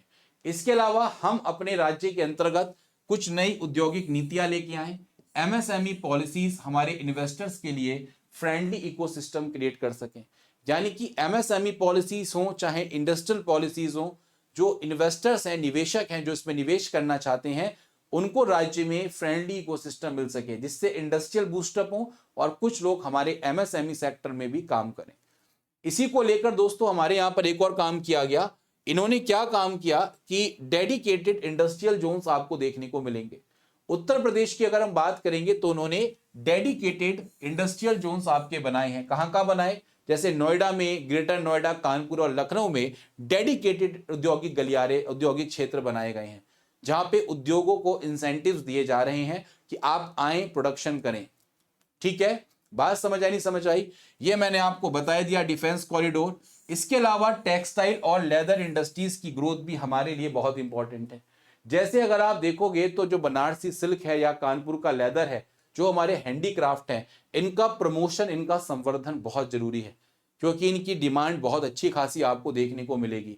और हमें जरूरत है कि हम स्पेशल इकोनॉमिक जोन्स यहाँ पर टेक्सटाइल के लिए बनाए गए, SEZ यहाँ पर टेक्सटाइल्स के लिए यहाँ पर बनाए गए हैं कि textile companies special economic zone में आए, जहां पर कुछ इनको स्पेशल इंसेंटिव्स यहाँ पर क्रिएट हो सके। बाकी मैंने आप लोगों को पूरा इसका स्ट्रक्चर बता ही दिया था। अगर आपको याद आ रहा हो कि कितना FDI इनफ्लो हमें देखने को मिला, ठीक है, हमने यहाँ पे ये भी बता दिया कि हम किस चीज पर, इंफ्रास्ट्रक्चर डेवलपमेंट, डिजिटलाइजेशन, किस तरीके से उत्तर प्रदेश कमिट है। और वहीं पर हमने यहाँ पे आपको बताया कि किन किन क्षेत्र के लिए उत्तर प्रदेश आप लोगों का मेजर मैन्युफैक्चरिंग हब आपको देखने को मिलेगा। क्या इस पे चर्चा कर दी हम लोगों ने? एक बार बता दीजिएगा। ये मैंने आपको बताए थे कि ये हमारे electronics, textile, automobile, food processing और फार्मास्यूटिकल्स, इनके लिए हम एक मैन्युफैक्चरिंग हब है। तो दोस्तों जो समस्याएं हैं उनके निराकरण हो रहे नहीं हो रहे, इंडस्ट्रियल जोन्स बना दिए गए, डिफेंस कॉरिडोर बना दिए गए, टेक्सटाइल लेदर इंडस्ट्रीज की ग्रोथ कर दी गई। तो ये सब हमारे इंप्रूवमेंट आपको देखने को मिल रहे हैं। अभी बजट में क्या क्या हुआ उसकी चर्चा बाद में करेंगे, ठीक। इसके बाद हम बात करते हैं स्किल डेवलपमेंट और एम्प्लॉयमेंट की। दोस्तों, गवर्नमेंट कौशल विकास और रोजगार को लेकर क्या क्या कर रही है, ये हमारे लिए बहुत बड़ी समस्या है ना। कौशल विकास को लेकर गवर्नमेंट ने जैसे एक कौशल सतरंग योजना चलाई थी, ठीक है। ये government funded skill development training programme था, जहां पर लोगों को स्किल सिखाई जा रही थी कि आप स्किल सीखें और मार्केट में जॉब ओरिएंटेड अप्रोच के साथ जाएं। वहीं पे साथियों, वन डिस्ट्रिक्ट वन प्रोडक्ट, आप सब इसके बारे में जानते ही हैं। ये हमारी जो ट्रेडिशनल इंडस्ट्रीज हैं उनको बूस्टअप कर रहा है, ठीक है, और एमएसएमईज को बूस्टअप कर रहा है। हर डिस्ट्रिक्ट में जो हमारी ट्रेडिशनल इंडस्ट्रीज एमएसएमई हैं उनको बूस्टअप करने का काम ओडीओपी यहां पर कर रहा है, ठीक है। इसी तरीके से हमारे राज्य के अंतर्गत अगर कोई स्टार्टअप आना चाहता है, कोई किसी के अंदर भी अगर कोई इनोवेशन आया, मान लो कोई क्रिएटिविटी आई एंड ही और she wants to start their businesses, तो स्टार्टअप पॉलिसी 2020 आपको देखने को मिलेगी। स्टार्टअप पॉलिसी 2020 यहां पर जो नए बिजनेसेस हैं उनको फंडिंग देने के लिए काम में लाई जा रही है, ठीक है। फंडिंग अगर आपको चाहिए तो आप स्टार्टअप पॉलिसीज 2020 का सहारा ले सकते हैं। तो स्टार्टअप प्रमोशंस पर ध्यान दिए गए। क्यों ध्यान दिए जा रहे हैं? जिससे एम्प्लॉयमेंट हमारा क्रिएट हो सके, ठीक है। अगर उनकी कंपनी चलेंगी तो वो लोगों को रोजगार देंगे, कंपनी चलेंगी तो प्रोडक्शन हमारा ऑब्वियस बात है दोस्तों बढ़ता हुआ हमें दिखेगा, ये बात ध्यान रखिएगा, ठीक है। इसके अलावा यहां पर अगर हम बात करते हैं तो क्या किए गए, थोड़े से एस्पिरेशनल सिटीज प्रोग्राम बनाए गए, यानी कि आकांक्षी शहर प्रोग्राम बनाए गए, जहां पर आईटी हब्स पे काम, यानी कि इंफॉर्मेशन टेक्नोलॉजी हब्स बनाए गए। आज आप देखते हैं तो नोएडा में, लखनऊ में और कानपुर में बहुत सारी कंपनीज हैं, बहुत सारी आईटी कंपनीज आपकी काम कर रही हैं। नोएडा में आप देखो तो आईटी हब बहुत बड़ा है, सेक्टर 62 आइएगा आप, कभी पूरा नोएडा देखो, पूरा डेवलप इसी तरीके से हो गया, खूब सारी आईटी कंपनीज हैं। जब आईटी कंपनीज हैं तो दोस्तों ऑब्वियस बात है एम्प्लॉयमेंट जनरेशन आपको देखने को मिलेगा। इसके अलावा हमारे राज्य में यूपी गवर्नमेंट ने कई सारे नए स्किल डेवलपमेंट सेंटर्स बनाए और इंडस्ट्रीज के साथ टाई अप्स करे, जहां पर जैसे उत्तर प्रदेश की जो स्कूल्स हैं, कॉलेजेस हैं, वहां पर ये डायरेक्टली क्या कर रहे हैं, इंडस्ट्री एकेडमिया कोलैबोरेशन यहां पे आपको देखने को मिलता है कि इंडस्ट्रीज में जाकर बच्चों को यहां पर ट्रेनिंग प्रोवाइड करवाई जा रही है और जो चीज इंडस्ट्रीज को जैसी स्किल्स की आवश्यकता है वैसी स्किल यहां पर उन इंडस्ट्रीज में जाकर वो लोग क्या कर सकते हैं, प्राप्त कर सकते हैं, ठीक है। बात समझ आ रही सब लोगों को। इसके अलावा एजुकेशन को प्रमोट करने के लिए क्या किया गया, नेशनल एजुकेशन पॉलिसी 2020 का इंप्लीमेंटेशन, आप लोगों का डिजिटल क्लासरूम की व्यवस्था की जा रही है।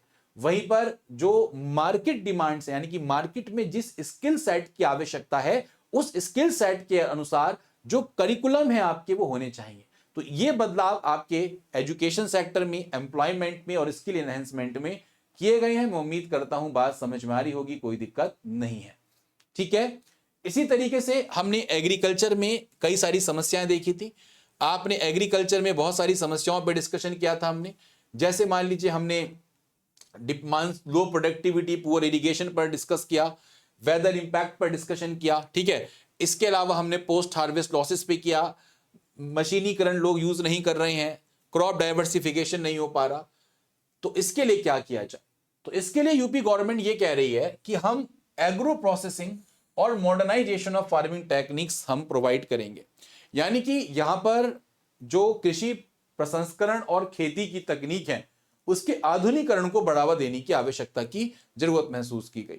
इसके अलावा यूपी गवर्नमेंट ने जीरो बजट नेचुरल फार्मिंग को प्रमोट किया और जो मॉडर्न इरिगेशन मेथड्स हैं जिससे हमारी कृषि उत्पादकता बढ़ सकती है उसको प्रमोट करने की कोशिश की। अब हमारे पोस्ट हार्वेस्ट लॉसेस हो रहे थे, जो हमने प्रोड्यूस किया उसके बाद हमारा लॉसेस हो रहा है, यस। तो उसको कैसे कम किया जाए, तो उसको कम किया जा रहा था कि हम कोल्ड स्टोरेज में और फूड प्रोसेसिंग इंडस्ट्रीज का में इन्वेस्टमेंट कर रहे थे। जैसे एफपीआईज बढ़ेंगी, कोल्ड स्टोरेज बढ़ेंगे, तो आपके पास अगर कुछ ज्यादा आपने प्रोड्यूस कर भी लिया मान लो, तो आप वो कोल्ड मतलब फूड प्रोसेसिंग इंडस्ट्रीज को दे सकते हैं, तो वहां पे आपका पोस्ट हार्वेस्ट लॉसेस कम हो जाएगा, ठीक है। वहीं पर गवर्नमेंट आपको बताया आपके क्रॉप का इंश्योरेंस और मिनिमम सपोर्ट प्राइस आपको सुनिश्चित करती है कि एटलीस्ट आप अपनी जो प्रोडक्शन कर रहे हैं उसको आप करते रहें अच्छे तरीके से।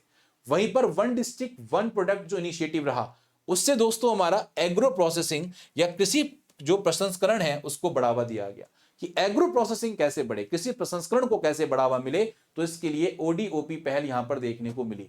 वहीं पर साथियों कुछ स्कीम्स रही जैसे प्रधानमंत्री किसान और कृषि कल्याण मिशन। ये दो ऐसे मिशन रहे पीएम किसान जिसमें हमारे किसान भाइयों को डायरेक्टली फाइनेंशियल सपोर्ट यहां पर मिलती है। तो उनको एक तरीके से कुछ अगर फाइनेंशियल बेनिफिट्स मिल रहे हैं तो कई बार अगर इनको कोई दिक्कत होती है किसी भी चीज में, मान लो बीज खरीदने हैं या कोई और अन्य इंफ्रास्ट्रक्चर की चीज चाहिए, कोई इनपुट चाहिए अपने एग्रीकल्चर के लिए, तो वो आराम से यहां पर क्रिएट किए जा सकते हैं। इसके अलावा दोस्तों वाटर कंजर्वेशन के लिए, जल यहां पर संरक्षण के लिए क्या काम किए गए, जल संरक्षण के लिए माइक्रो इरिगेशन प्रोजेक्ट्स पर काम किए गए। ठीक है, बात समझ में आई। फूड प्रोसेसिंग और कोल्ड स्टोरेज, जैसे कि मैंने आपको बताया, इसको बिल्डअप करना ही है, वेस्टेज कम हो सके, किसानों की इनकम बढ़ सके। और सबसे इंपॉर्टेंट ऑर्गेनिक फार्मिंग और डेयरी ग्रोथ पर ध्यान दिया गया, यानी कि जो आजकल जैविक खेती है और जो डेयरी उद्योग है उसको बढ़ोतरी देने की बात की गई। अभी मैं आपको जब बजट पढ़ाऊंगा तो इससे रिलेटेड कुछ स्कीम्स बताऊंगा कौन कौन सी स्कीम्स हमारी देखने को मिलेंगी। ठीक है, इसके अलावा मिल्क प्रोडक्शन स्कीम्स रही हमारी, और हमने यहां पर डेवलप किया किसको दोस्तों, याद रखें ऑर्गेनिक फार्मिंग को यहां पे डेवलप करने की बात की। बात समझ आ रही, नहीं समझ आ रही दोस्तों? ठीक है, तो बहुत सारी यहां पर स्कीम्स हैं। कुसुम योजना है, एक नेचुरल फार्मिंग स्कीम्स रही, उसमें हमारा बजट का प्रोविजन इस बार आपको देखने को मिला। तो देयर आर सेवरल प्रोविजंस जो अभी हम बाद में पढ़ेंगे, अभी नहीं पढ़ेंगे, याद रखिएगा। मिल्क डेवलपमेंट में जैसे आपको पता होगा एक यूपी में नंद बाबा मिल्क मिशन चल रहा है। ठीक है, तो वो इस तरीके के यहाँ पर जो मिशन चल रहे हैं, तो उसमें गवर्नमेंट ने इस बार के बजट में 203 करोड़ रुपए प्रपोज किए थे। ठीक है, तो वो हम आपको नेक्स्ट जब क्लास होगी उसमें डिस्कस करूंगा यूपी बजट में क्या क्या काम किए गए। ठीक है, बहुत आसान तरीके से हमें चीजों को समझना है। अब हम बात करते हैं और हमारे जो इंपॉर्टेंट एस्पेक्ट्स हैं उसको समझेंगे। अब हम बात करते हैं लॉ एंड ऑर्डर को करने के लिए क्या काम किए गए। दोस्तों लॉ एंड ऑर्डर को अगर हमें मजबूत करना है, यानी कि हमारे सामने एक समस्या क्या आई थी, law and order, governance, corruption and policy implementation, बहुत बड़ी समस्या है। ठीक है, ये समस्याएं जब हमने देखी तो इसमें हमें एक चीज देखने को मिली, हम क्या कर सकते हैं, इंस्टीट्यूशनल फ्रेमवर्क जो है हमारे संस्थागत ढांचे को मजबूत कर सकते हैं। ठीक है, दूसरा हम डिजिटल गवर्नेंस इनिशिएटिव्स ले सकते हैं, जैसे आज की डेट में ई ऑफिस आ रहा है, और सिंगल विंडो क्लियरेंस क्रिएट कर सकते हैं जिससे डिले में देरी नहीं होगी, मतलब डिले नहीं होगा एक तरीके से। और ई ऑफिस के माध्यम से, इलेक्ट्रॉनिक ऑफिस के माध्यम से ट्रांसपेरेंसी गवर्नेंस में हमें देखने को मिल सकती है। ठीक है, इसके अलावा यहां पर law enforcement and business friendly policies, यानी कि जो कानून प्रवर्तन और व्यापार अनुकूल नीतियां हैं उनको हमें मजबूत करना अनिवार्य है कि हमारे यहाँ पे लॉ एनफोर्समेंट एजेंसी सही तरीके से काम करें और हम बिजनेस फ्रेंडली पॉलिसीज इंप्लीमेंटेशन अपने यहाँ पर करें। ठीक है, और ये सबसे ज्यादा जरूरी है कि if we want to attract global investment, अगर हम वैश्विक निवेश को आकर्षित करना चाहते हैं तो हमें रेगुलर पॉलिसीज अपडेट्स रखनी होंगी कि कौन सी नीतियां हमारे ग्लोबल इन्वेस्टर्स के लिए बेस्ट हो सकती हैं, जिससे वो हमारे राज्य में आकर निवेश की भूमिका को क्या कर सकें, सुनिश्चित कर सकें। इसके अलावा जहां पर जैसे क्राइम है मान लो, तो यहां पर आपको पता ही है इस मामले में माननीय श्री योगी साहब का कोई तोड़ नहीं, आप सब जानते ही हैं, जीरो टॉलरेंस है अगेंस्ट क्राइम। ये आपका सबको पता है कि जो माफिया है, लैंड माफिया है, ऑर्गेनाइज क्राइम कोई भी कर रहा है तो उन पर कड़ी कार्रवाई यहां पर योगी सरकार के द्वारा की जा रही है, आप सबको जानकारी है। इसके अलावा पुलिस फोर्स और सीसीटीवी सर्वेलांस यहां पर शहरों में लगाए गए, डायल 100 नंबर वगैरह वगैरह, आपके जो इंपॉर्टेंट इनिशिएटिव्स थे वो यहां पर लिए गए। इसके अलावा साथियों गवर्नेंस को इंप्रूव करने के लिए डिजिटल गवर्नेंस पर काम किया गया, जैसे आज की डेट में इलेक्ट्रॉनिक गवर्नेंस। इलेक्ट्रॉनिक गवर्नेंस की अगर हम बात करते हैं दोस्तों तो ये ट्रांसपेरेंसी की बात करता है। ठीक है, इलेक्ट्रॉनिक गवर्नेंस है तो इसका मतलब क्या है कि गवर्नेंस इलेक्ट्रॉनिकली, अकाउंटेबिलिटी सरकार की आ गई, जवाबदेही है सरकार की। इसके अलावा सरकार की यहां पर पूरी की पूरी ट्रांसपेरेंसी आपको देखने को मिलेगी। ठीक है, इसी के साथ साथ अगर आप देखेंगे तो हमारे कई सारे प्रॉपर्टी रजिस्ट्रेशन के लिए और इंडस्ट्री क्लियरेंस के लिए अब ऑनलाइन पोर्टल्स हैं। Someone wants to register their property, या आप इंडस्ट्री क्लियरेंस चाहते हैं किसी भी तरीके के, तो वो आप आज ऑनलाइन जाकर कर सकते हैं। ये फैसिलिटी भी हमारे गवर्नेंस को क्या करती है, आसान बनाती है। ठीक है, इसके अलावा अगर हमने बात करते हैं अर्बनाइजेशन और स्मार्ट सिटीज में, तो दोस्तों अर्बनाइजेशन और स्मार्ट सिटीज का जो मुद्दा था, जहां पे पॉल्यूशन, लैक ऑफ आपके प्रॉपर अर्बन प्लानिंग थी, वहां पर सबसे इंपॉर्टेंट बात थी sustainable urban development and investment in smart cities are needed. सतत शहरी विकास और स्मार्ट शहरों में निवेश की आज आवश्यकता है। कई सारे स्मार्ट सिटी प्रोजेक्ट्स चलाए जाएं। स्मार्ट सिटी प्रोजेक्ट्स में जो मेजर सिटीज हैं आपके कॉन्क्लूड किए गए, या आप सबको पता है, जिसमें लखनऊ, कानपुर, वाराणसी, प्रयागराज, आगरा, मेरठ, अलीगढ़, झांसी, इस तरीके के शहर थे।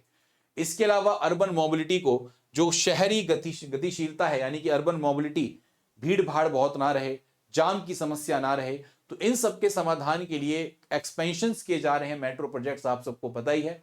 वहीं पर ठोस अपशिष्ट प्रबंधन, सॉलिड वेस्ट मैनेजमेंट और सीवेज ट्रीटमेंट प्लांट्स पर काम किए गए हैं। कई जगह पर इस पर पूरी गवर्नमेंट क्या कर रही है दोस्तों, फोकस रखने की कोशिश कर रही है।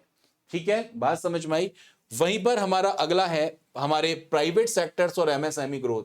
दोस्तों आप सबको पता होगा, वन डिस्ट्रिक्ट वन प्रोडक्ट, एक जिला एक उत्पाद।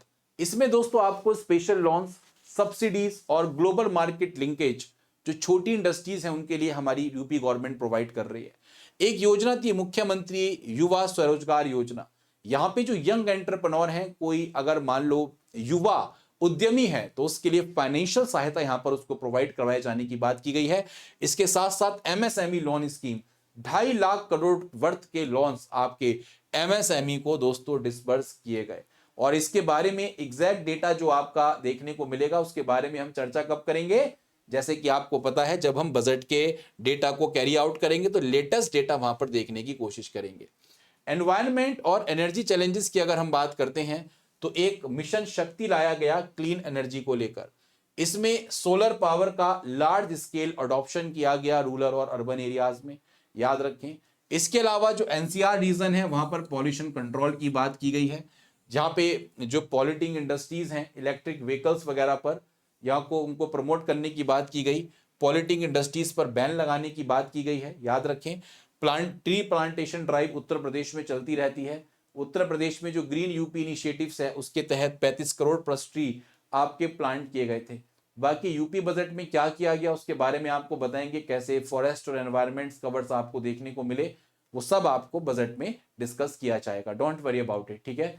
वहीं पर टूरिज्म और कल्चरल, अगर हम बात करते हैं टूरिज्म और कल्चरल इकोनॉमी, तो दोस्तों इसमें कैसे बूस्टअप आए, गवर्नमेंट ने क्या क्या किया, तो अयोध्या और वाराणसी का डेवलपमेंट, श्री राम मंदिर इन अयोध्या और काशी विश्वनाथ कॉरिडोर, दोस्तों आपको पता है, तो आप सबको जानकारी होगी 10,000 प्लस करोड़ का इन्वेस्टमेंट इन रिलीजियस टूरिज्म पे गवर्नमेंट ने किया है।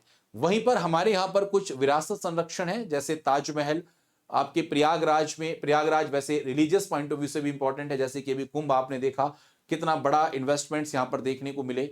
मथुरा वृंदावन सर्किट, तो ये हेरिटेज कंजर्वेशन पे गवर्नमेंट पूरा का पूरा फोकस रख रही है। वहीं पर दोस्तों गवर्नमेंट इको टूरिज्म और वाइल्ड लाइफ सेंचुरीज पर भी ध्यान दे रही है। जैसे हमारे यहाँ पर आप बात करते हैं तो जैसे दुधवा टाइगर रिजर्व है पीलीभीत में, चंबल सफारी वगैरह है, तो इनका भी ध्यान रखा जा रहा है। इको टूरिज्म और वाइल्ड लाइफ सेंचुरी को भी प्रॉपर तरीके से प्रमोट करने की कोशिश की जा रही है। देखो कहीं ना कहीं अगर हमारे टूरिज्म हमारे देश में बढ़ेगा, तो इससे हम डायरेक्टली इंपैक्ट कर सकते हैं, हमारे देश की जीएसडीपी बढ़ेगी ही बढ़ेगी। अभी आप कुंभ मेले का ही एग्जाम्पल ले लो, अभी आपको उसके बारे में मैं चर्चा करूंगा बाद में आपसे, जब बजट के बारे में हम बात करेंगे साथियों, तो उसमें बताऊंगा कि इस तरीके से टूरिज्म सेक्टर से कितना बड़ा एक रोल हमें देखने को मिलता है, ये बात ध्यान रखें। वहीं पर साथियों हमारे टूरिज्म सेक्टर की बात करेंगे, दोस्तों आपके सामने आई गया 65 करोड़ टूरिस्ट दोस्तों आप लोगों के उत्तर प्रदेश में यहां पर आए हैं, याद रखें, और जिसमें 14 लाख फॉरेन टूरिस्ट हैं। और आप देख सकते हैं 400 crore has been propose for the development of chief minister tourist places. ठीक है, ये सब आपके बजट सैंक्शन किए गए हैं इस बार, तो बहुत इंपॉर्टेंट डेटे हैं। चलिए, हेल्थ केयर और सोशल डेवलपमेंट को लेकर मैंने आपसे क्या क्या बताया। हेल्थ सेक्टर को लेकर गवर्नमेंट ने नए एम्स और मेडिकल कॉलेज, नए एम्स की स्थापना आपकी रायबरेली और गोरखपुर में की, और मेडिकल कॉलेजेस सभी डिस्ट्रिक्ट्स में बनाने की बात की। पीएम जन आरोग्य योजना, आयुष्मान भारत, यहां पर फ्री इंश्योरेंस कवर करने की बात की गई है। मिशन शक्ति for women empowerment, social development में महिला सशक्तिकरण पर ध्यान दिया गया, जिसमें वुमेन सेफ्टी और सेल्फ हेल्प ग्रुप्स प्रोग्राम्स पर ध्यान दिए गए। दोस्तों ये हमारे कुछ इंपॉर्टेंट प्रोग्राम्स आपको देखने को मिल रहे हैं। साथियों, अब थोड़ी सी बात मैं आपसे दोबारा से चर्चा कर लेता हूं, एक इंपॉर्टेंट हाइलाइट्स। देखो, मेरी बात को बहुत ध्यान से समझना। क्वेश्चन पे वापस आते हैं एक बार। तो चैलेंजेस आपने पढ़ लिए, मेजर्स आपने पढ़ लिए, की फैक्टर एंड स्ट्रेटेजीज कौन कौन सी हो सकती हैं वो भी आपने पढ़ लिए, कि कैसे हम यहां पर 1 ट्रिलियन इकोनॉमी बन सकते हैं। अब जो लास्ट क्वेश्चन है, what are the key schemes and initiative introduce in budget 2025, ये हमारा टॉपिक रह गया है। It is very very important, जिसको हम नेक्स्ट क्लास में डिस्कस करेंगे। इसमें मैं आपको बताऊंगा कि इन सभी सेक्टर्स में बजट में क्या क्या एलोकेशंस हुए और करंट पोजीशन क्या है। साथियों, पहले एक चीज समझने की कोशिश करें। देखो, 1 ट्रिलियन इकोनॉमी की अगर हम बात करते हैं तो एक चीज तो क्लियर हो गई कि जितने चैलेंजेस हैं, जितनी भी समस्याएं हैं, अगर मैं इन सभी समस्याओं को अपॉर्चुनिटी में कन्वर्ट कर दूं, क्या बोला, अगर ये जितनी समस्याएं हैं इनको अगर मैं अपॉर्चुनिटी में, अवसरों में कन्वर्ट कर दूं, तो दोस्तों यूपी को $1 ट्रिलियन इकोनॉमी बनने से कोई नहीं रोक सकता, या आप अच्छे तरीके से जानते हैं। ठीक, अब आपने जितने चैलेंजेस देखे, ये सभी के सभी हमारे इकोनॉमिक डेवलपमेंट में योगदान देंगे, यूपी के 100% देंगे। सब कुछ इंपॉर्टेंट है। अब हमारे दिमाग में क्या इमेज आती है कि टूरिज्म कैसे देगा, एग्रीकल्चर कैसे देगा। तो आपको मैंने सब समझा दिया कि कैसे हमारा काम क्या है। हमारा काम है कि हमें अपनी जीएसडीपी को बढ़ाना है। जो हमारे राज्य के अंतर्गत ग्रॉस स्टेट डोमेस्टिक प्रोडक्ट है, अगर मैं उसको बढ़ा दूं, तो दोस्तों अगर जीएसडीपी का रेट जो जो हमारे यहाँ प्रोडक्शन हो रहे हैं उसको बढ़ा दूं, उत्पादन जो भी हो रहा है भारत की उत्तर प्रदेश राज्य की डोमेस्टिक टेरिटरी के अंतर्गत जितना भी वस्तुओं और सेवाओं का उत्पादन हो रहा है, उसको अगर मैं बढ़ा दूं, उसका इंक्रीज कर दूं, तो दोस्तों मेरी जीएसडीपी आराम से 1 ट्रिलियन पहुंच सकती है, इसमें कोई दो राय नहीं है। ठीक, तो साथियों, आज की इस क्लास में आपके साथ सारे चैलेंजेस और हमने कुछ मेजर्स, इंपॉर्टेंट मेजर्स यहां पे यूपी गवर्नमेंट के पढ़े, क्या क्या मेजर्स लिए गए। बट अभी यहां पर हमारा ये टॉपिक कंप्लीट नहीं हुआ है। इसमें हमारे लिए एक इंपॉर्टेंट पोर्शन और जरूरी है, वो है क्या, यूपी बजट। यूपी बजट 2025 से हमें इसे लिंक करना होगा, जो काम अभी हमारा रह गया है। ठीक है, तो अगर आपके पेपर में मान लो चैलेंजेस वाला क्वेश्चन आता है तो आराम से लिख दोगे मेजर्स, इसी तरीके से मेजर्स, छोटे छोटे मेजर्स लिख देना। कम समय में बहुत ज्यादा लिखना होगा आपको। दूसरी बात, अगर ये मान लो क्वेश्चन आपका नहीं बना, सिर्फ मेजर्स के क्वेश्चंस आए, सिर्फ मेजर्स के अगर क्वेश्चंस आते हैं कि भाई ये बताओ क्या उपाय किए गए, क्या क्या हुआ है, तो साथ ही याद रखो आपको यूपी बजट को मेजर्स के साथ लिंक करना होगा। और ये कैसे लिंक करेंगे इसके बारे में आपको मैं बताऊंगा नेक्स्ट क्लास में। ठीक है, और इसके बारे में चर्चा करेंगे हम टोटल नेक्स्ट क्लास में। टिल देन मैं उम्मीद करूंगा जितना मैंने बताया है इसको घर जाकर अभी रिवाइज करेंगे प्रॉपर तरीके से रिवीजन करना है, और try to write the answer को लिखने की कोशिश करनी है। ठीक है, अच्छे तरीके से लिखने की कोशिश करनी है। अगर मैं पढ़ाऊंगा इतना तो याद रहेगा इतना, होता है ऐसा नहीं होता। जब हम पढ़ाते बहुत हैं तो आपको दिमाग में फीड होता है कम और लिखते फिर बिल्कुल कम हो। 100% पढ़ाया, 70% आपने लिखा और 50% पेपर में डाल दिया। तो इसलिए आपको इतना सारा पढ़ाया गया, इतना सारा समझाया गया कि जिससे आप अंडरस्टैंडिंग अपनी प्रॉपर डेवलप कर सके। ठीक, तो दोस्तों इसी के साथ मुलाकात करते हैं इन द नेक्स्ट क्लास, और मैं उम्मीद करूंगा बहुत अच्छे तरीके से यूपी बजट को भी समझने की कोशिश करेंगे। कैसे हम यूपी बजट को लिंक करेंगे वो मैं आपको कल की नेक्स्ट क्लासेस में आपके साथ रखने की कोशिश करूंगा। धन्यवाद and thank you so much, and may God bless you all. Thank you so much guys, thank you.